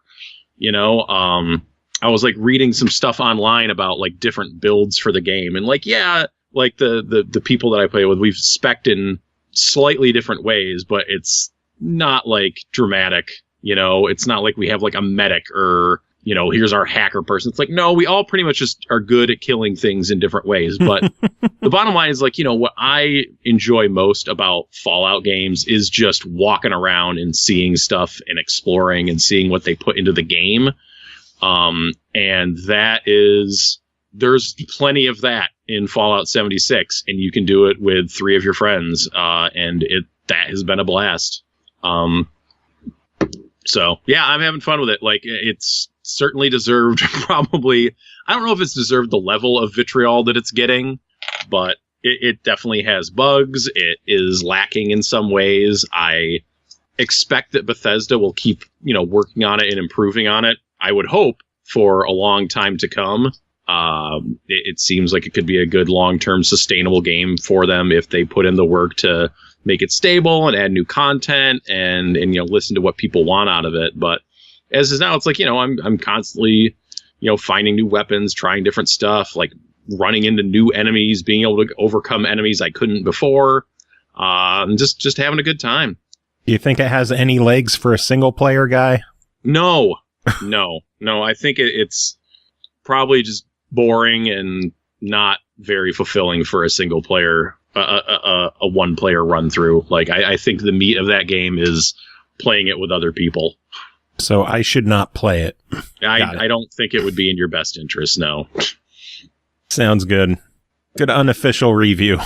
Yeah. I mean, it's just like one of those things where it's like, oh, there's a lot of kind of survival aspects to it. Like, oh, I need to repair my armor. Oh, I need to feed myself, get water. I need ammo for this gun, whatever. And like, when you have other people you're playing with, it's like, oh shit, I need some aluminum. And somebody else is like, oh, I have a ton of aluminum. Just here's some aluminum. It just makes things easier than having to scrounge all that shit yourself. Also, pro tip for anyone playing that game, there is a fucking great glitch right now. Where if you have a piece of pocketed armor, doesn't matter what it is, just has to be pocketed. If you unequip and equip it really, really fast, and this may not actually be possible on a controller, but on a mouse, you start click, equip it, unequip it really fast, and your inventory weight load that you can carry actually goes down. And then once it goes into the negative, you can carry infinite shit. Oh, wow. Yeah, it only lasts for that, like, play session. So, like, every time you log in, you got to do it again. But it's totally worth it. Oh, my God, it's awesome. They're going to patch it at some point. But for right now, especially when they're not patching your stash size until, like, for another week, like, it is just take advantage of it while you can. Carry all that shit. Have fun, kids. Have fun, kids. Well, Fallout aside, we should probably talk about the games you're here to talk about, huh? Anyway, the reason we came here, Speaking of dicks. Speaking of dicks, we got 2 dicks. Two dicks to talk about. Ready to talk about 2 dicks. Talk about some dicks. Well, your first game to talk about is called This War of Mine Complete Edition, developed and published by 11-Bit Studios. It released November 27th on the Switch for $39.99. In This War of Mine, you do not play as an elite soldier, rather a group of civilians trying to survive in a besieged city, struggling with lack of food, medicine, and constant danger from snipers and hostile scavengers. This game provides an experience of war seen from an entirely new angle. Tim, tell us about this one. Oh my god, this game. Oh, I'm sorry. I'll just lead it off. I wish I liked this game a lot more than I did. Oh no. Oh no. I mean, on some level, like This War of Mine, it is kind of meant to be a miserable and depressing experience because, hey, it's war. What is it good for?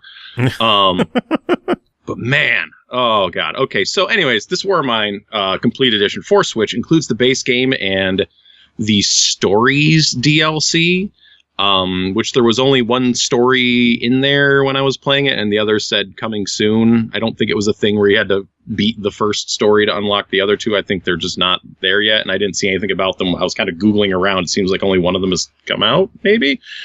Either way, the main kind of thrust of the game, like the main classic mode, as they call it, throwing up the air quotes, is you start up a game. They throw you into kind of I guess there's a scenario with like some set of survivors, some set of people that are trying to hunker down and make it through this little war that's going on. Like you're in an urban area where some rebels against the established government have hunkered down, and the government has the city surrounded under siege, trying to oust the rebels, and just like it's a fucking goddamn mess. Like, you can't go outdoors in the daytime because you'll just get shot. The rebels aren't great. The government's not great. It's just not great. And you are the people caught in between. Like, this is the world news come to life before your very eyes. Oh, Lord. So yeah, the idea is that you have to take these survivors, I guess, as well, I'll keep calling them, and try to keep them alive until a ceasefire is called on, like the UN steps in or some shit like that, and then the city is then safe and you can get out. There is no fucking tutorials in this game. Oh my god. Oh, I feel like a lot of my issue with this game would be relieved if there was some kind of like a small tutorial scenario, just to kind of like, I know, like, this game is supposed to be harsh. Yeah. It's just like, it would really help to familiarize you a little bit with like, okay, when you're in your house, like, it just drops you in. It's like, okay. And then the first thing you can do with people is run them around to kind of loot shit and scavenge and find some scrap, find whatever items are in this abandoned building that you have decided to take over. So you'll like scrounge through piles and you're looking for stuff like food, medicine, or like, what else is there? There's a lot like tobacco is a big part of this, and rolling papers, but then it's like raw materials like metal, wood, circuitry, stuff like that you can use to build other stuff. So you'll have your people run around and like kind of scrounge all that stuff up. That's like, okay, what do I got? And then you can start building things to make your lives a little bit easier. Beds, heaters, like a radio. So you're MacGyver. Sort of, yeah. It's stuff to collect rainwater, stuff to cook food, and stuff like that. And it just, and, so it's like, yeah, you could, there's a lot of stuff you can build off the bat, or, well, there's a lot of possibilities, I guess. And it's tough to know exactly which direction you want to go in, like what is actually useful, like what should you be spending those early resources on, like what are good base things to do. It just would have been really helpful to have like a small scenario that's like, okay, this is, how you collect stuff, this is how you will get more rainwater, this is how you cook food, this is how you keep people happy. Like if you have, I had one guy in one of my scenarios who would not shut the fuck up about the last time he had a cigarette. And I don't smoke, and I hate the smell of smoke, so I am like, tough shit, shut up. But then it's like, at a certain point, like a trader came through and I got like a cigarette. I'm like, okay, maybe this will shut this guy up. And I'm like, okay, how do I use cigarette on man? How do I do this? you can't do this. He'll just sit down and start smoking. He'll just swipe one out of the inventory at some point, I guess, is what I found out because I Googled it and I was like, how do I make him smoke? And apparently he'll just sit down and smoke if you have smokes about. And I'm like, okay, well, I didn't know that. It's great. You can build a herb garden, which you can upgrade to a vegetable garden, which seems super useful because food is super hard to find. There will be like mounds of crap around your building that takes people like a certain amount of time to move out of the way, which a shovel will help with. But to get a shovel, you have to make a metal working bench and then make the shovel, which is like stuff. Yeah, I just wish there was like some kind of quick, small, like 5-day little tutorial. It's like, oh, okay, like keep it real nice and simple, take it easy, just so I can understand the mechanics of the game and what all is going on before I really get going with it, which led to just like a lot of trial and error going through. Like one of the things that super freaking frustrated me is in the one story scenario that's in there called Father's Promise, where you're this dad with his sick little girl. I'm like, okay, well, this guy, I scrapped everything around the building. They start you in, and I'm like, okay, I'm going to build this dude a bed because he's going to have to go out and scavenge at night, so he's going to be tired during the day. Like, I'm going to put him to bed. Motherfucker won't sleep. Total waste building the bed. Great. That's awesome. Wonderful. Seemed like a total waste anyways, because after 4 days, like, this scenario frustrated me so hard. And it's like what I was playing today, so I'm like extra heated. It's just like it.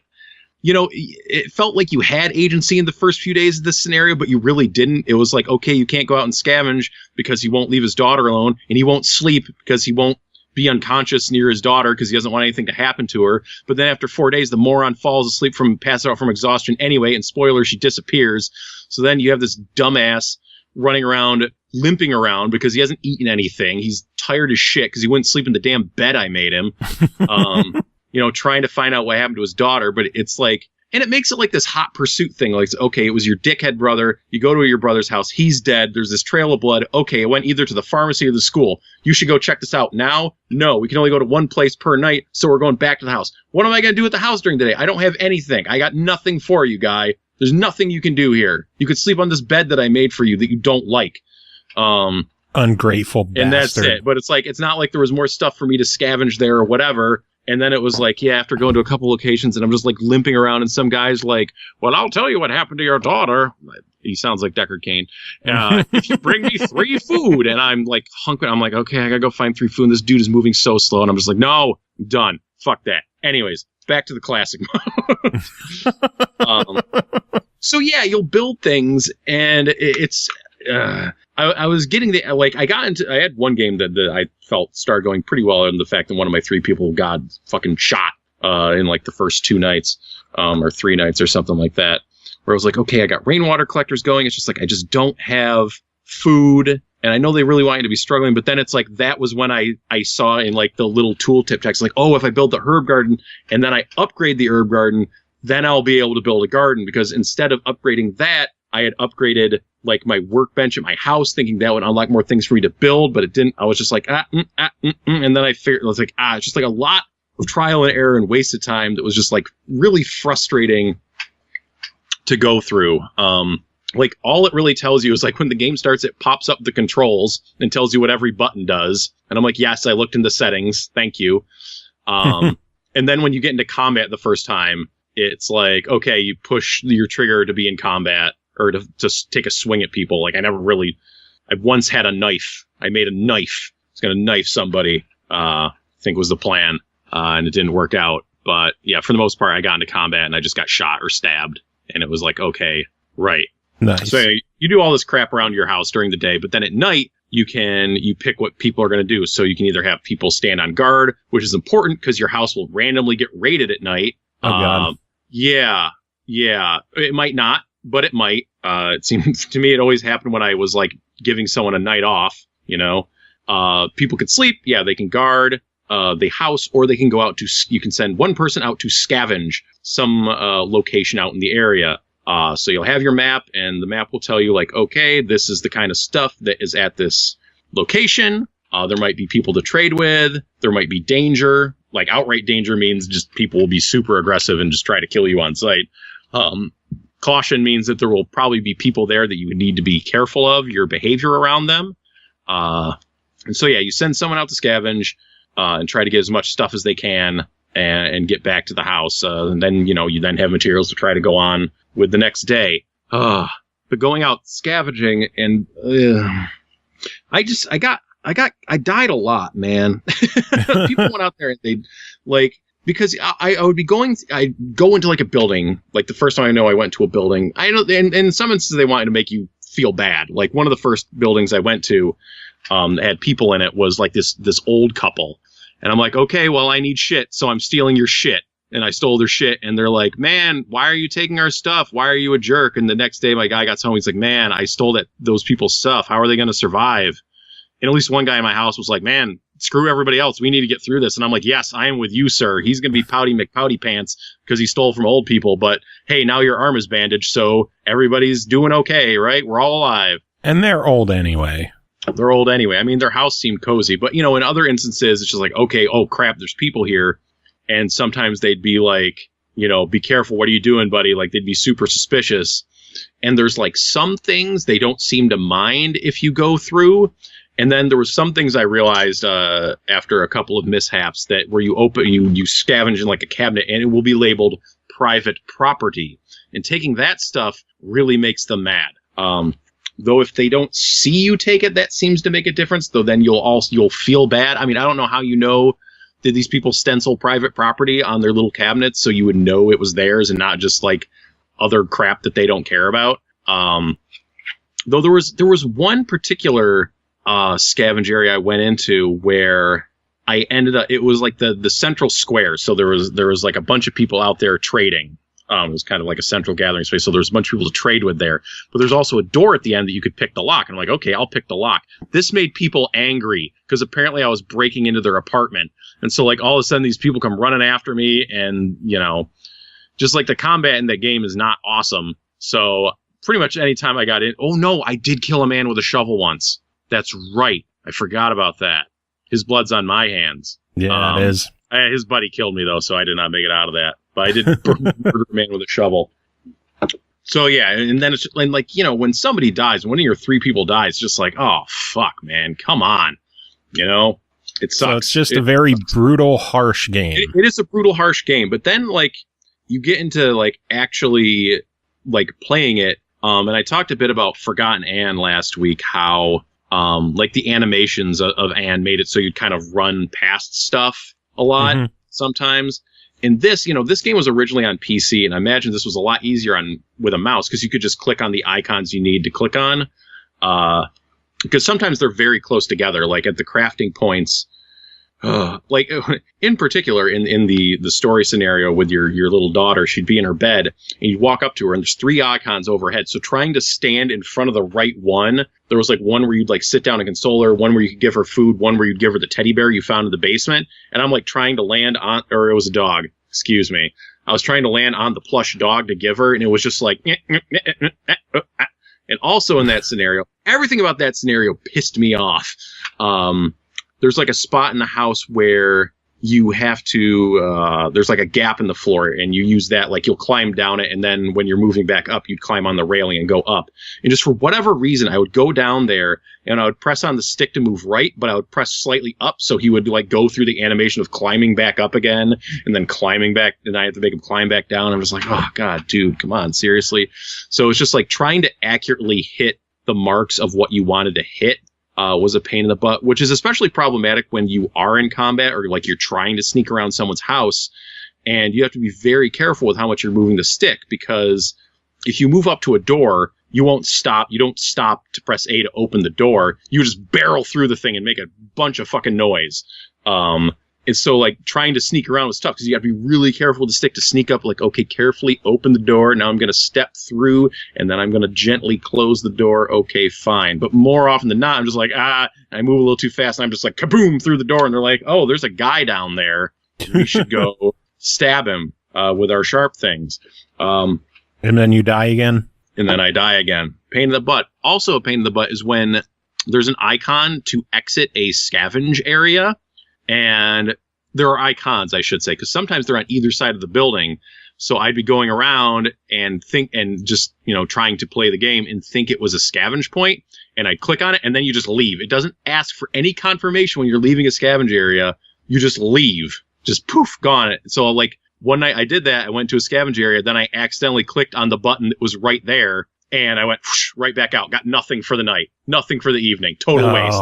And the house got broken into. Just shit all over me. I'm just like, that's like, why? Like, it's so, scavenging and going to those areas is so important. Why in the world would they not just say, are you sure you want to leave, before they had you leave? Like, that is an actual insane thing to me. So in a game that is supposed to show you the suffering of war, it sure did make you suffer. It did make me suffer. And, mission accomplished. It did, but there was, I did have one campaign that was, one of my characters did die pretty early on, but then I got into a pretty good rhythm with the other two, because one guy was fast, so I would send him out at night, and he'd come home and sleep, and then the other guy was a good cook, so he would cook food and then complain about how much he wanted to smoke. So I kind of have him do stuff in the morning, like around the house, and he would like build stuff with the scrap for the night, and then he would get tired, and then the other guy would wake up, and then he would go do this other thing. So I kind of got into it. So like I could see like how this works in trying to manage your inventory and find stuff and this, that, and the other thing. It's just like sometimes it was just so frustrating to like, because it felt really trial and error with me trying to figure out like the crafting, the combat, the scavenging, like what I needed, what things were for, figuring out all of that. And then just like these brutal moments where it's like, oh, someone broke into my house and stole my shit. And like, oh, I pissed this person off for reasons that I would figure out in like a few encounters later. And now I'm dead. And I should say, so like the first scenario I pulled up, when I keep saying like, I wish there was like some kind of a tutorial thing, the first scenario I pulled up, because when you first start the game, it randomly gives you a scenario with some characters.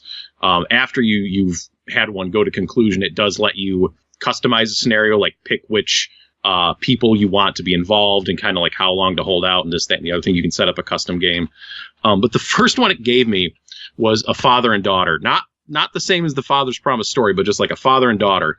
And that is the worst. It is such a bad way to start out because kids can't do shit to start out. So it's like on top of like having to figure out like what exactly I'm doing in this game with no tutorial, I only have one character to do it with. And I also have one other thing to watch out for, which is the daughter. So it's like I have to try to keep her happy and fed while also trying to figure out what I'm doing. And like the third night with that guy, he died, and then the girl ran away, and then that was game over. So when I started up a new game and I had 3 adults that could all like functionally do stuff, that was much more pleasant, and that like went a lot better. And ones from that forward went a lot better. But it was real harsh to just like be thrown in. It was a really bad first impression to be thrown in and then just having to do all the stuff. I'm like, just this is crazy, man. Like you should really, I totally understand what you're going for with this game, and I think it's great. Like I shouldn't glaze over the fact that like the look of it is kind of like this black and white, like really stylized, like sepia, gritty tone to it. There's like this, the music that is there is this like kind of ambient guitar. Like it really does set a fantastic mood. Maybe lays it on. It just like needs more hand holding. It's just like for me, yeah, it could use a bit more of an explanation, a bit more easing into it, what it wants to do. And like maybe make if like the interaction markers were like a bit bigger, it would make it a little easier to be on the one you want. It's just like, it ends up being like a lot of things that kind of build up and just continue to frustrate me over time. Yeah, it's just, so I the gotta Father's ask. Promise story made me so mad.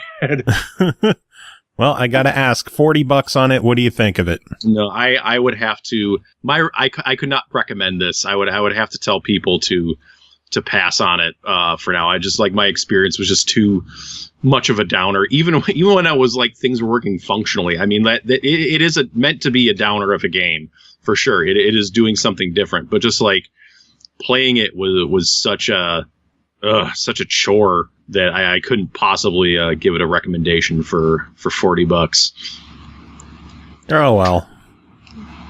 Hey man, I'm in the minority. A lot of people like this game. Yeah, I was gonna say it's gotten great reviews everywhere. It just doesn't click with you. I mean, maybe it's how it handles on the Switch. Maybe it's like the transition to. I mean, it's on other stuff too, I guess. But maybe it's like the smaller screen with the controller. Like, I don't know. I could definitely see how it'd be a lot easier to control on PC and switch between characters and manage things. But, yeah, not everything's for everybody.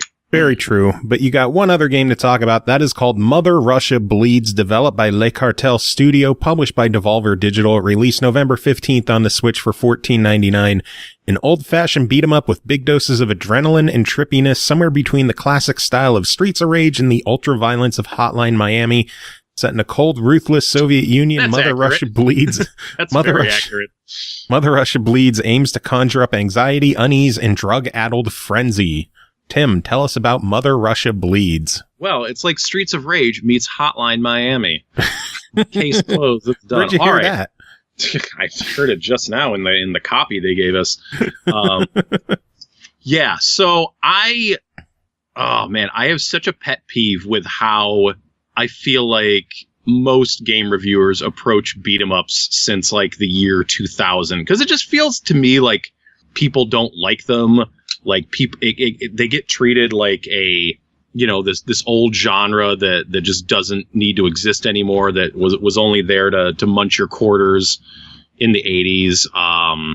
And just kind of like, I don't know. It just really burns my biscuit when I hear people shitting on belt style brawlers, because I legitimately love the genre. I think it is a ton of fun. Just even with a limited, like, straightforward moveset, just like figuring out how to kick ass from point A to point B, and figuring out how to best use your character's moves, how to herd around the enemy AI so you're not getting the crap kicked out of you all the time, how to, play with the AI of the bosses, like how to manage, like, when you're picking up food and this, that, and the other thing. Like, I think there is nothing wrong with the genre as it stands, and is generally a lot of fun.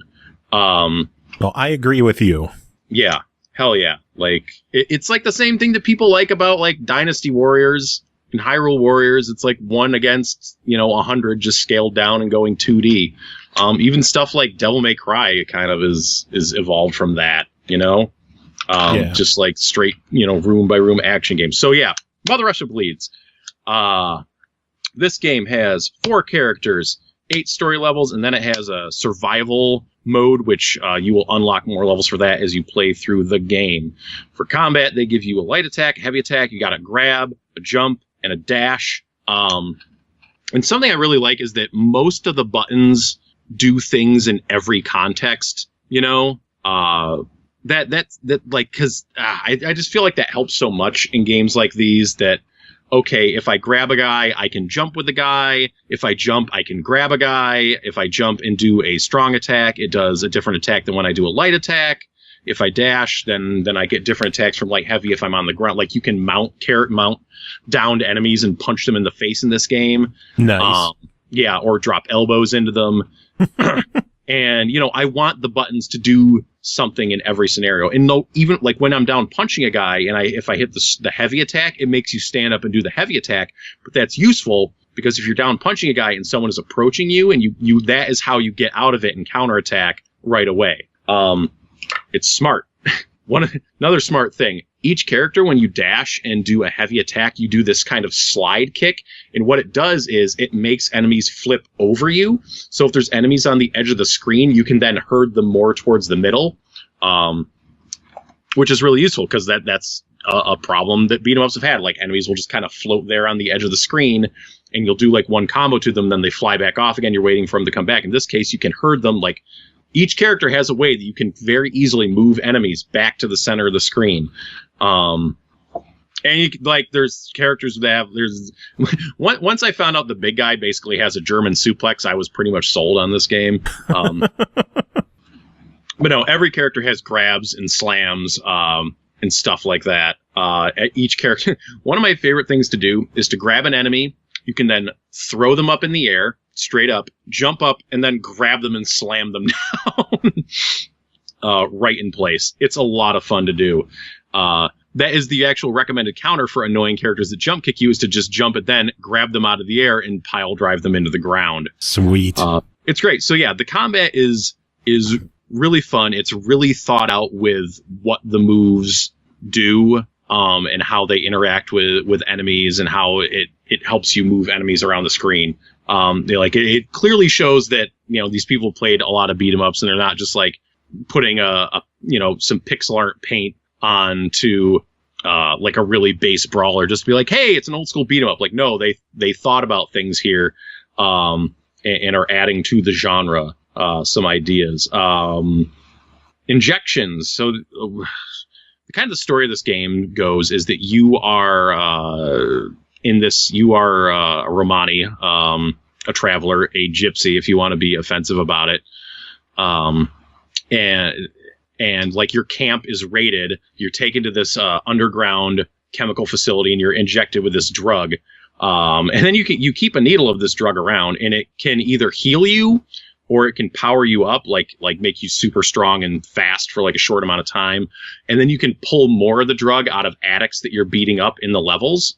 So that's kind of the push-pull of like, okay, I can heal, or I can be stronger, and then I need moments where I need to clear enemies out or knock them down, so then I can pull more of the green juice out to use to keep yourself going.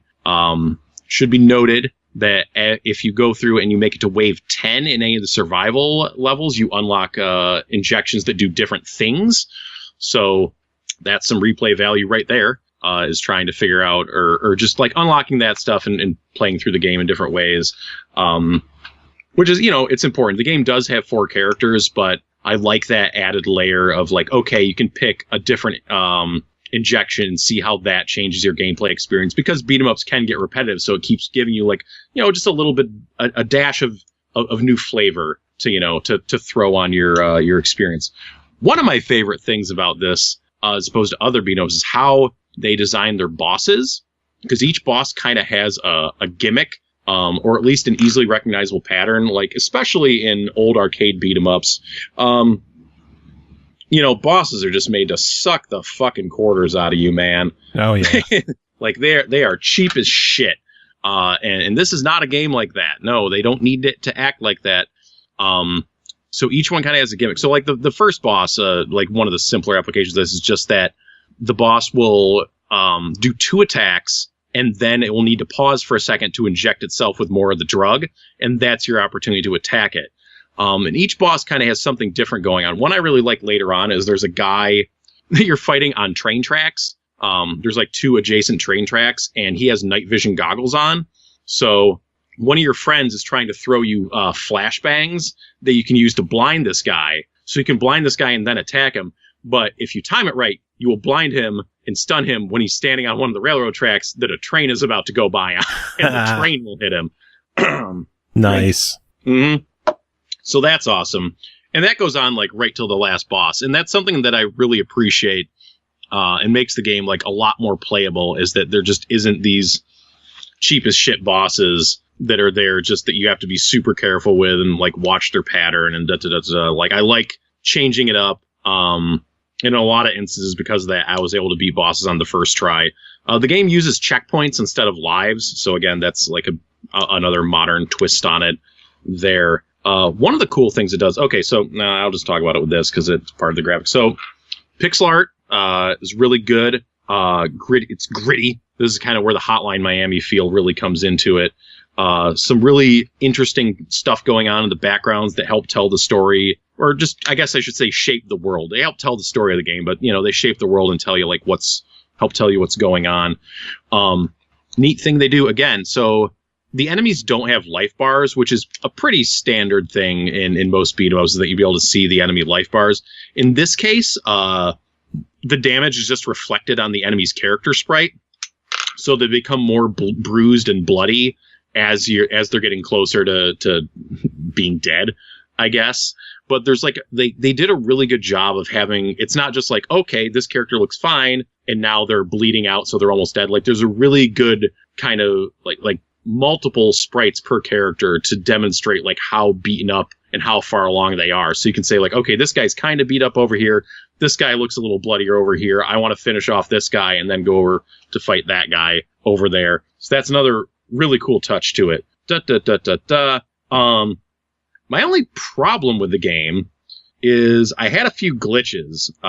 There was a little bit of frame rate dropping. This is the Switch version, of course. So there was like some moments where I saw the frame rate dip a little bit. That wasn't a big deal. What was annoying is I had 2 moments where the game glitched out and I just had to hit start and restart from checkpoint. Oh man. The first time it was just like, okay, well, I don't even remember what happened because I was like, whatever. Like, it's just a thing. I just like, I wasn't progressing. Maybe an enemy got lost. I don't know what. The second time I'm walking through this level and all of a sudden I just walk off the map into total darkness. Now this game does have some kind of weird, in your head shit going on, not unlike Hotline Miami. So I was like, okay, well, what's this weird thing that I'm going off into total darkness? Like, what's going on here? This must be part of the game, right? Narrator. It wasn't. So like, I'm just like running off into this eternal blackness. And I'm just like, should I just keep running? Can I run back? Is something supposed to happen here? Do I use my injection? What's going on? Oh, the game's just glitched, isn't it? And then I restarted from checkpoint and then it didn't happen. So that sucks. That's shitty, friends. And it happened twice on one, playthrough. So that just makes me worry a little bit about this game. But other than that, it is a very fine beat 'em up, I must say. Well, then $15 on this one. What do you think of it? I buy it. Yeah, it's a good beat 'em up. It's not like, oh yeah, it's a fun, that Capcom arcade beat 'em up bundle that came out, a few months ago. Like, those are arcadey ass beat 'em ups that it's just kind of fun to get in there with your friends and drop a bunch of quarters in them. They're fun to play, but they're, arcade beat 'em ups. Like, this is a beat 'em up created, looking at the 20, 30-year history of the genre and like making improvements and making changes. It's a much more kind of substantial experience than that. And I think it's really good. Awesome. Yeah, I enjoyed it on PS4 back when I first played it. God, I don't know how long ago it first came out on PS4. It's been a while. It was like last year. It was fun, though. I enjoyed it. It was cool to see a beat 'em up that was actually really violent. Yeah, it is violent. I guess that this is worth saying. Like, there is blood everywhere. This is an M-rated game through and through. Yep. Yeah, I believe they use the F word. Fuck that. Yeah, exactly. Crazy. Oh, man. Tim, it is always good having you on chatting. Do you have any final thoughts to sum it up? Oh, no, I don't. I had like some mean sign off for this war of mine, but I'm just going to let it go. I'm going to let it go. Just breathe out, let it go. All right, next game to talk about is called Adventures of Bertram Fiddle, Episode 2, A Bleaker Predicklement, developed by Rumpus Animation, published by Chorus Worldwide Games, released November 22nd on the Switch for $9.99. Puzzles, pigeons, and puns take a deep journey into Victorian London with Bertram Fiddle. Explore secret passages, discover hidden objects, meet suspicious characters, solve befuddling puzzles, and cringe at puns more terrible than ever as you unravel the mysteries of A Bleaker Predicklement. Checking this one out, as well as a couple others. Chris Taylor, how are you doing? Hey, I'm doing good. How's things? Things is all right. I, drank a lot of caffeine to combat tiredness, so now it's like I'm still tired, but I'm also jittery. Which is called being an adult, I guess. Yay, growing up. Yay. Oh, man. So how's Bertram Fiddle Episode 2? I remember you enjoyed the first one. Yes, and in fact, I did a very good thing in that to prepare for playing Episode 2, I actually went back and played all the way through Episode 1. Mm-hmm. So I've beaten that one now. And yes, I quite enjoyed it. It was one of my favorite point and clicks on the Switch, and one that I would commonly point to for people looking for good games in that genre, and indeed was not disappointed. So the sequel, actually, it is a direct continuation of the first game. The first game, I mean, I don't want to spoil anything, but it does end on a to be continued tag. And so this game picks up a little bit in the future after the events of the first game. Of course, the premise of the first game is that we are part of it is that Bertram is a Victorian explorator. The game often throws sort of malpropisms out there, words that don't actually mean anything, but they're close enough to the word they intend, for comedy effect, of course, which I really love. That's one of my favorite comedic things, and British people do it so well because, it's kind of their language. So basically, the part of the premise of the first game is that Bertram is trying to find new adventures to go and pursue in search of rewards and treasures, because his wife warns him that if he can't find such things to keep her in her, her exquisite lifestyle, then he has to find a real job.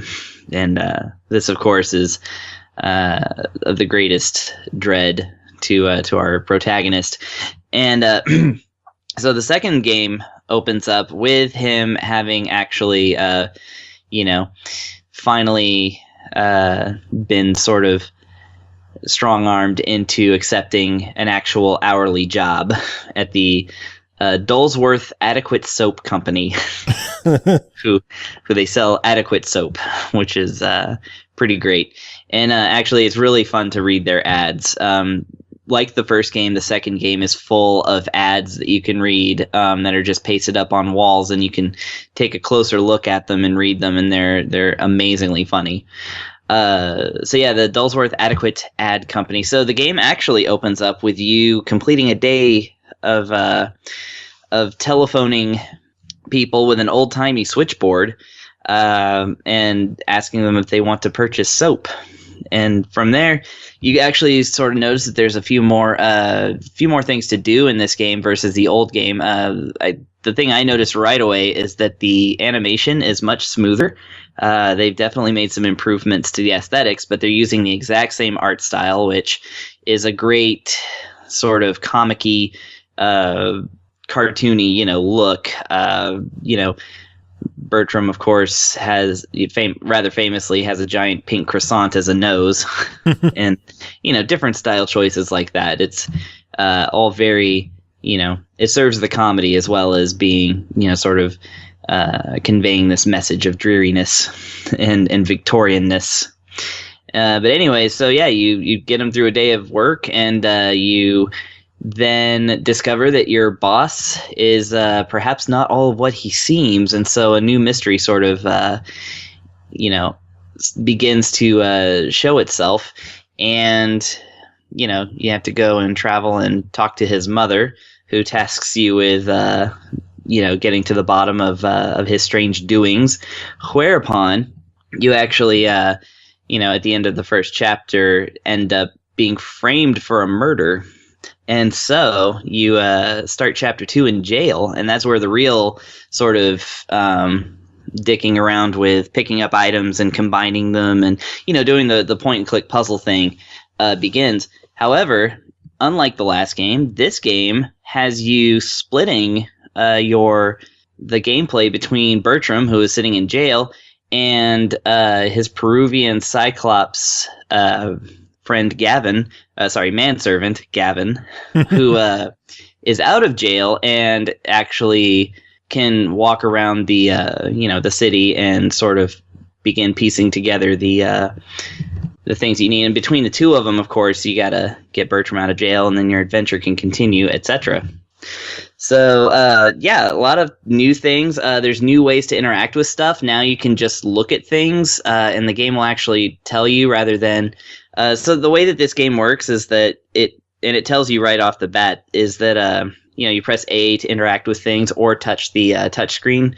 And if you just hold it down, then it will actually show you every point that you can interact with. So there's no real mystery to, having to move the cursor around and click everything. There's certain things you can click and the game lets you know what they are. And they used to all just be indicated by a regular circle, but now you've got an eyeball that'll actually just look at the thing for you. You can now go to kind of scenes within scenes. Sometimes the camera will close up on a certain area, or, if you look into a mirror, then it will take you to the front of the mirror, things like that, etc. So, yeah, overall, this game, while very recognizably the same as Episode 1, they've added in a whole bunch of new things. Seems like there's a lot more people to talk to, and it just seems to be improved in every way. So story-wise, you're definitely going to want to play through the entire first game before you even mess with the second game, because it's not only is it a direct continuation of the story, but every character from the first game makes appearances like constantly throughout the second game, and it's nice to have that context. Yeah. The game does good enough, not really requiring knowledge of the first game to proceed through the puzzles, but it really helps you enjoy the whole thing a lot better. Yeah. Well, overall, $10 on it. What do you think? $10, I say definitely. If you've played the first game, the second game is, a must play, because the way the first game ends, you definitely want the adventure to continue. And, this game is probably going to be about the same. I'd say, the first game probably took about 4 or 5 hours to beat. If you watch somebody play through it expertly, there's over an hour's worth of just content, and this one already seems like it's bigger, so that's kind of nice. I definitely recommend actually, spending the money to get both games, and I'd say it's well worth it either way. This is an excellent point-and-click adventure. It's hilarious. Art style's good. I mean, there's nothing really I can complain about. Oh, I can complain about one thing. Let's hear it. So sometimes the dialogue, the characters will start the next line before they're done with the first line. So they'll be talking and then suddenly they're saying the next sentence. Kind of like one of those YouTube vlogs that are so annoying. Yeah. Where people are staring at the screen and reading the script or whatever, and then they do those cuts to where they're starting the next sentence, but they didn't. Yeah, I know what you mean. Yeah, it's not noticeable at first, but the more I've been playing, especially all across chapter 2, I noticed that there's a lot of lines of dialogue bumping into each other. So maybe that's something they can fix, but that's the only thing I would say, it took me out of it a little bit. But that's a minor complaint, and for a $10 game, that's expected. So it's a great series. Get into it. It's really great for people who find themselves a little too challenged by point and clicks, because this one is a lot more accessible than the usual fare. Yeah. Yep. Sounds good though. Mm-hmm. Yeah, it's an excellent game. I'm very happy with it. Awesome. Next game to talk about is called Escape Dudeland, developed by Fluky Machine and Sanka, published by QubicGames. It's releasing November 30th on the Switch for $9.99. Death and destruction came into Dudeland. This happy and joyful land is going to change. You play as one of Doodlers, a peaceful inhabitant of a happy doodle world, attacked by a merciless monster. There are only 2 options: run as fast as you can or die. Pernell. Goddamn. Oh, what? Pernell just spent so much time on the show that I just instinctively called you Pernell, like a jerk. Oh, that's okay. Oh, God. Chris, tell us about Escape Dudeland. Escape Dudeland. You gotta be all right there. Yeah, I'm okay. Sorry. I haven't listened to enough Pernell, otherwise I would go into an impersonation or something. But anyways, so yeah, Escape from Dudeland. So this is a game that is an auto runner game, which if you're familiar with the genre or not, it's basically a platformer wherein your character is uncontrollably moving in one direction, and your job is to get them past the obstacles that pop up in order to get to the end of the level. So the mechanics that this game sort of favors, they actually, interestingly enough, in that ad copy, they didn't mention the third option that you have, and that is to fart on everything. So your little dudes, or doodlers, rather, who, are basically doodled monsters. Everything in this game is doodled. We'll get to that in a second. So they must escape this terrifying sort of kind of a whale, kind of a tree, just kind of a monster that was drawn on a piece of scrap paper at some point. And, he moves persistently and is very hungry and wants to eat only your protagonist. So you have to jump over the obstacles in time. Your character can climb straight up things. So, you just kind of handle it in little hops. And, of course, you have the ubiquitous double jump.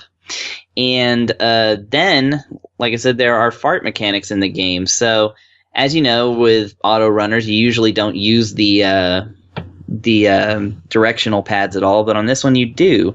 If you either rock the joystick or push the D-pad to the left, provided that you have picked up the power-ups, which are little matchboxes, your character will send a flaming fart towards the monster, which will cause him to fall back a little bit in disgust, like you do.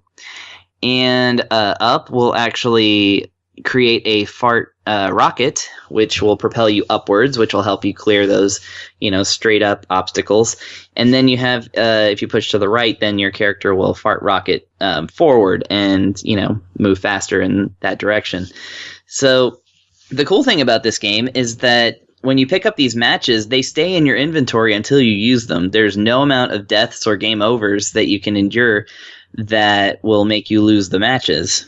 So if you're like me and you've been trying a level like 20 times and you've picked up like 4, you're just sitting there playing, like sitting there trying to memorize the level and like get your jumps down and like really nail the platforming thing, you'll look up and suddenly notice you've got like 40 matches. And then you're like, oh, well, I can just use these and that'll help me out. And fortunately, the game doesn't let you just spam them throughout the thing. There's actually a little timer that goes off that, you until that timer goes back down, you can't use your fart rocket again. And you can actually only use the fart defense, that is to say the left fart, only one time per life. The left fart. The left fart. It's left fart, up fart, and right fart. I mean, that's it makes perfect sense to me. Beautiful. Beautiful, yeah. So this game basically, and this is what I like about this game, is that it is so unpretentious. It knows exactly what it is. So when you choose, when you start playing through levels, you have 2 difficulty options, hard and harder. And harder is of course locked, so you have to, I think, probably beat the whole game on hard before you can get through harder, and that is going to be a task, let me tell you, because this game is big on difficulty, like any good auto runner would be. But I'm going to divert from that and talk about the aesthetics a little bit. So yeah, the way this game looks, and I really recommend you take a look at it when you're considering purchasing it, is that it's all of the art in it. It looks like pencil and marker and things like that on graph paper and on notebook. Like you can actually see the little blue lines of the graph paper in the background. That's fantastic.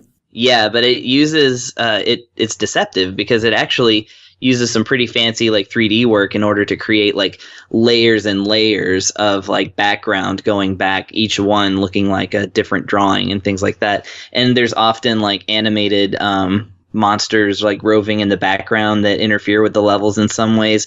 Like this game is deceptively beautiful. Like, the art already looks good. It looks really purposely amateurish, like definitely something somebody would have scrawled in a notebook in high school. But like when you really take a look at it, like there's so much going on in the game and everything is so like intentional that I really, really admired the aesthetics here. And also the soundtrack is a nice jazzy sort of hokum that utilizes kazoo and like, washboard and things like that. So a very plucky, eccentric soundtrack. And I will say, despite the fact that I've played many of these like intentionally horrifying, like, horror-based runners, there's actually a stage in this game that legit is scary, which is gives this game a very odd and specific award for most genuinely terrifying platformer to use fart mechanics of 2018. That's a very specific award. Yes, but this one takes it, so enjoy that award, guys. I assume guys, I don't know, actually. So anyways, yeah. So back to the actual gameplay. So on top of the game being hard, now it is hard, but everything in it, like, it feels like it's tough but fair, which is a good way a high difficulty game would exist. Like, anytime that you mess up, you know it was your fault. Like, either you didn't anticipate something right, or, you know, something like that. And the game's merciful enough in that it gives you 3 lives per checkpoint. And in fact, like I said, the game, you know, is unpretentious, so it actually doesn't even start counting lives until the first checkpoint, because if you game over, then you just start the level over, so why would you count 3 lives for the first bit of it, right? Yeah. So you have infinite lives up to the first checkpoint, and then every checkpoint after that you have 3 attempts that you can make, and I think that's a really good system, because, you know, after 3 attempts it just takes you back to the beginning of the stage again. So it's not something you can just power through a little bit at a time. You actually do have to play through these levels successfully, but not so successfully. And so the other thing about it is that on top of the intentionally tough levels, you also have beans that you can collect, green beans and yellow beans, I guess gold beans, whatever. And so the actual way that you get a ranking in these stages is by collecting all the green beans, whereupon they count them up at the end of the stage, and a little, you know, line goes up, and as you collect enough green beans, it actually awards you some gold beans as well. And, you know, you try to get all 3 of the gold beans to get the best score in the level. And the game says that some of the levels require a certain amount of beans to actually pass through. So there's there's a little bit of a skill lock there. But, you know, that's pretty typical for auto runners. And then with those green beans and gold beans, you can actually purchase things in a little shop that the game has, including other characters and, you know, different power-ups. Of course, you can buy more matches.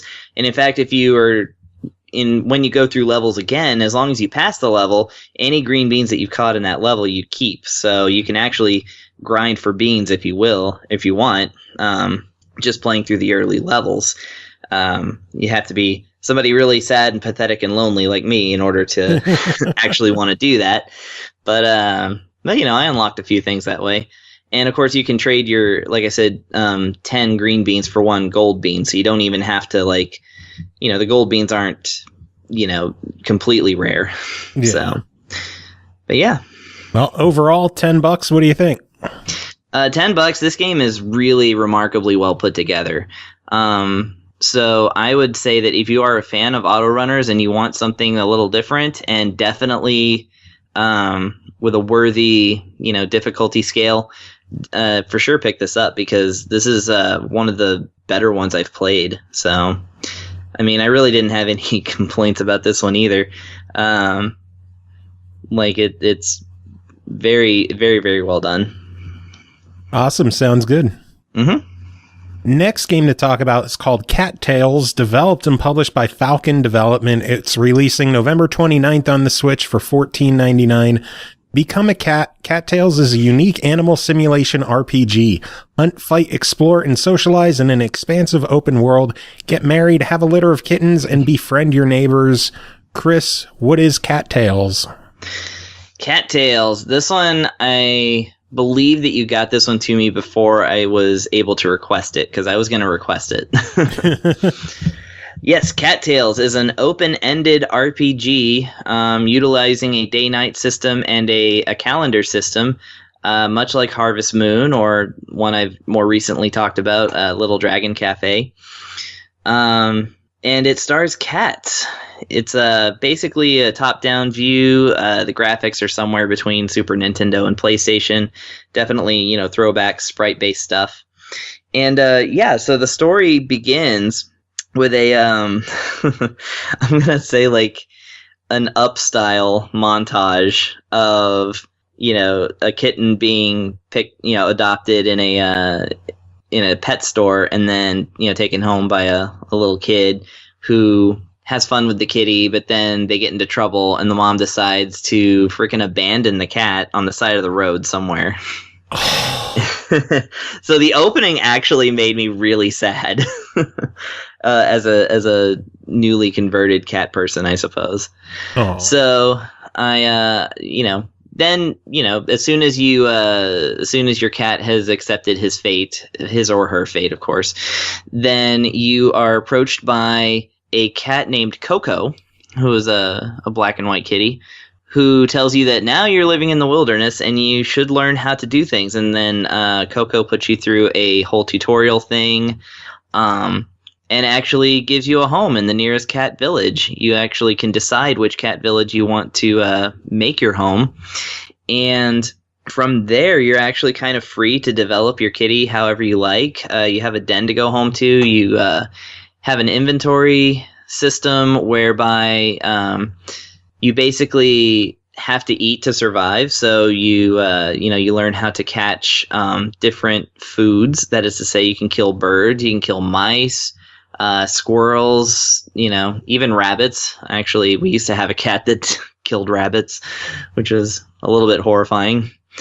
But and you can actually learn how to swim and fish and like all this other stuff, or you can, and the whole thing is done through a skill raising system. So you can actually, when you get enough experience points, there's not really a level system, but when you get enough experience points, you can kind of purchase your next point of skill in a certain area of your, at least for your passive skills, which is to say it's fighting and fishing and, well, your ability to swim, basically, because you have a limited amount of time you can swim. But and that's where you catch fish, which are, of course, amazing for cats. But yeah, fighting, swimming, hunting, and what was the other? God dang it. There was another. I my mind blanked. Too much caffeine. Oh, too much caffeine. Anyway, too much caffeine. Catfiend. Oh no. Oh, speaking of which, you can actually get catnip in this game, and it's worth a lot of money.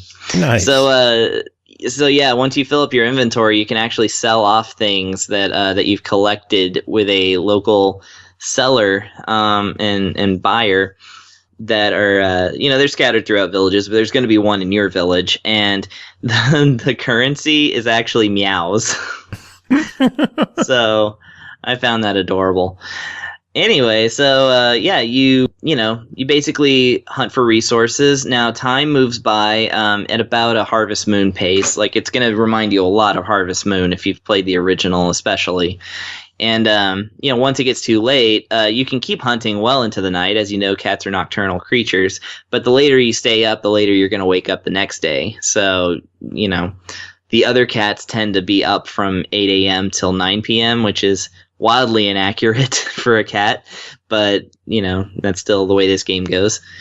So if you choose to be nocturnal, then it's not gonna go that well for you. But anyway, then you learn how to socialize with other cats. They all have a star rating of their affection towards you. You can raise that through giving them gifts. You can find out what gifts they like. Anything from your inventory can be handed to them, and the way it does that is that you basically put the thing in your mouth and then offer it to them, like a real cat. And you can play around with that. And apparently, I never got married in this game. I actually didn't really get that far because I was working too much on my badass hunter and fighting skills. And that was the kind of cat I made. Plus, I was trying to save up enough money for a different pelt. So, weirdly, in this game, you can change the color of your fur. And you can purchase new colors from the shopkeeper once you've sold enough stuff to him. So, of course, I made a Wilfred, which involved getting him a light tabby, orange markings. But there are so many. The thing about this game is that it really does have a hardy pelt collecting system. I hate calling them pelts because it makes me think of fur that's been ripped off of an animal, but they call it pelts, so that I kind of have to. But it just changes the color of your cat's fur.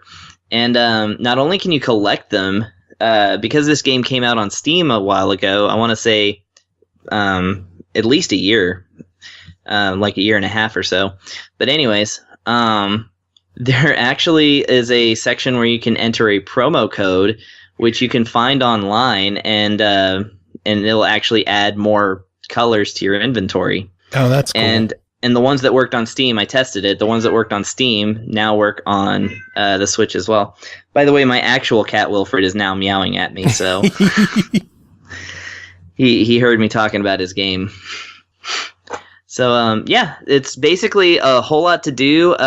Like I said, once you get kind of set in your ways and you figured out like the way that the game goes, you can actually go to the Sacred Temple, where you find out that Coco is a magical cat who has teleporting powers. And this sort of the actual storyline that the kind of like a main quest line, if you will, that the game opens up for you will begin there. And so you can, choose to pursue that. You actually unlock various things by bringing offerings to the Sacred Temple, and it tells you specifically, it'll be like 2 mice and a bunny and a black bunny, things like that. And, once you do that, then it sort of unfolds into this larger story. And, plus there are things like in Harvest Moon, certain days will be set aside for holidays. And so you can go out and socialize with other cats and get to know them. They're always the same cats in the game, and the reason I know this is because in order to find those promo codes for cat pelts, I actually stumbled across what is a pretty dedicated online community for this game. So if you play this game, you can definitely find some other people who are way into this game. Nice. They know all the other NPC cats like by heart, and it was really interesting to see. So not only is this a really good game, I think that it interfaces well. It definitely gets you immersed, and it's got great role playing aspects, but it also has a really loving community. Nice. So overall, $15. What do you think? I mean, look, if I have to sell you a cat RPG, $15 is not a deterrent. So if you are a fan of cats and you like open-ended RPGs, and you actually want to get into this thing that clearly people have gotten way into, then I definitely suggest you get this game. Well, it looks like I'm getting cattails then. Yeah, I really think you would like it. Like, this is a very Joe game. Nice. Yeah. Well, we got one final game to talk about tonight. That is called Trouser Heart, developed and published by Kai Games. Released October 4th on the Switch for $7.99. Unsheath your sword and journey through a realm filled with monsters, traps, and treasures. Defeat monster mobs, slay bosses, hoard treasure, and upgrade your sword, shield, and armor. Follow your trousers to the world's end and claim what is rightfully yours. Chris, what is Trouser Heart? Trouser Heart. I was surprised to get this game because it came out so long ago. I mean, in new release years. Yeah.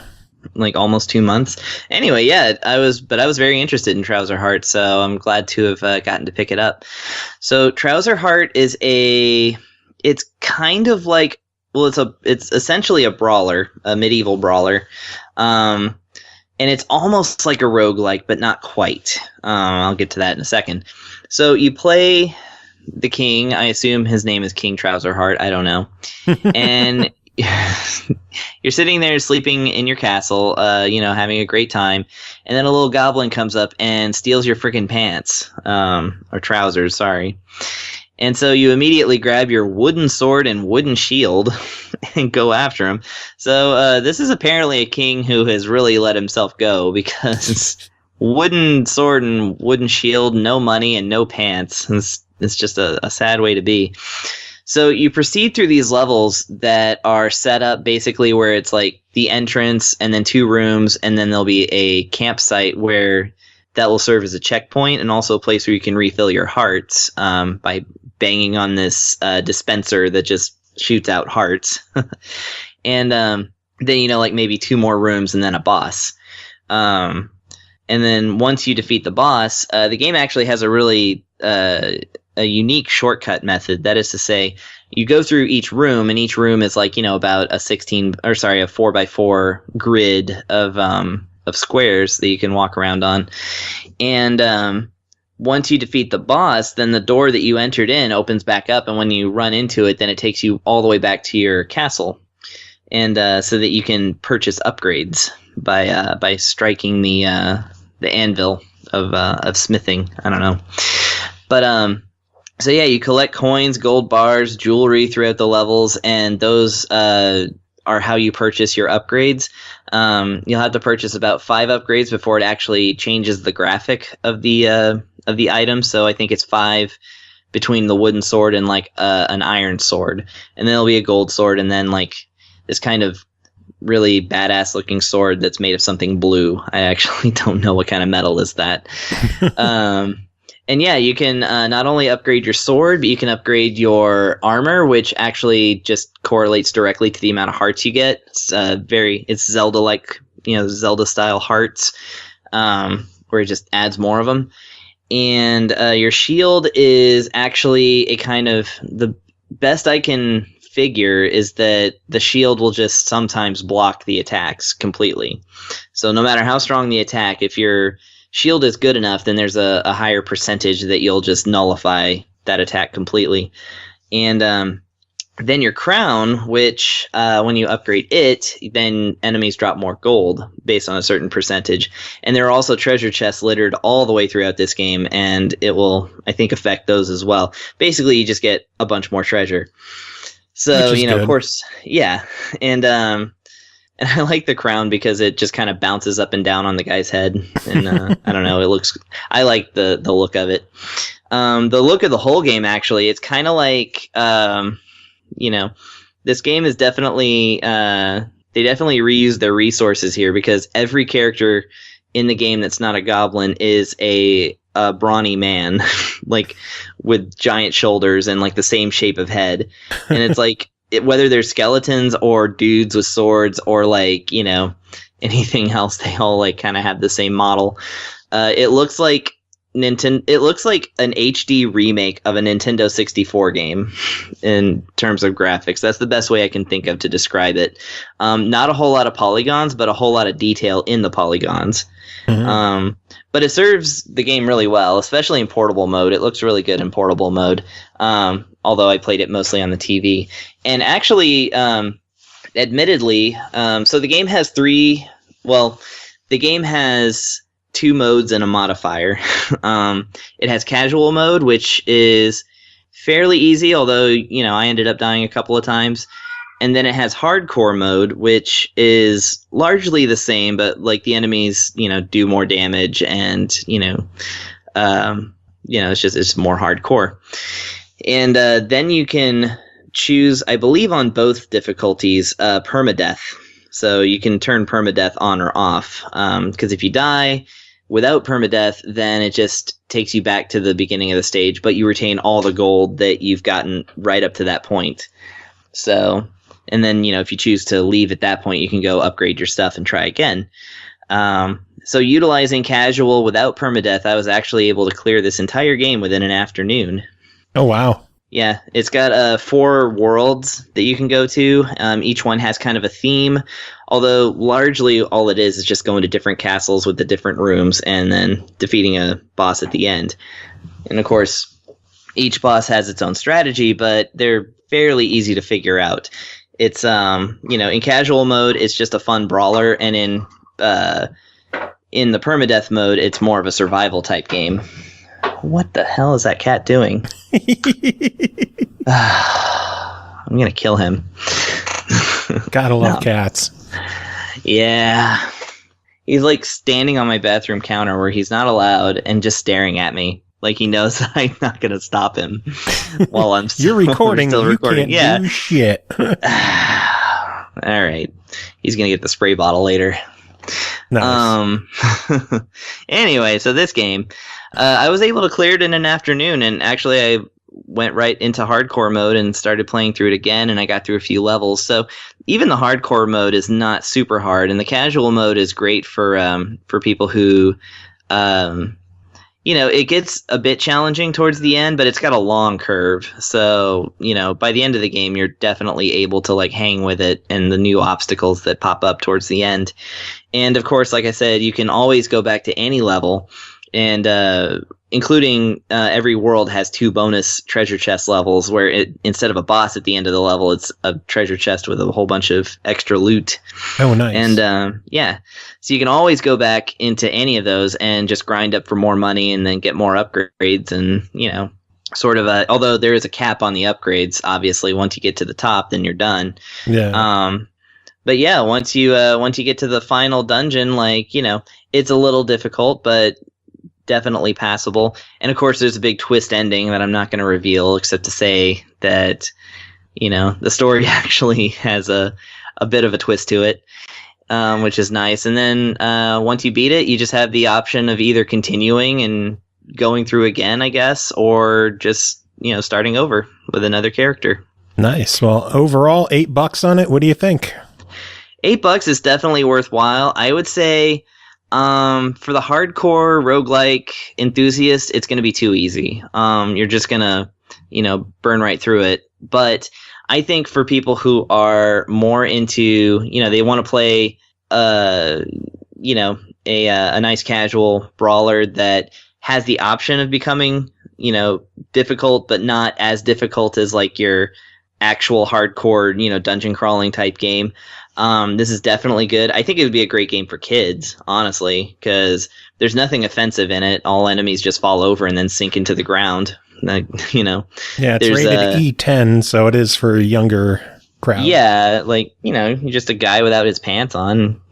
That's nothing wrong with that.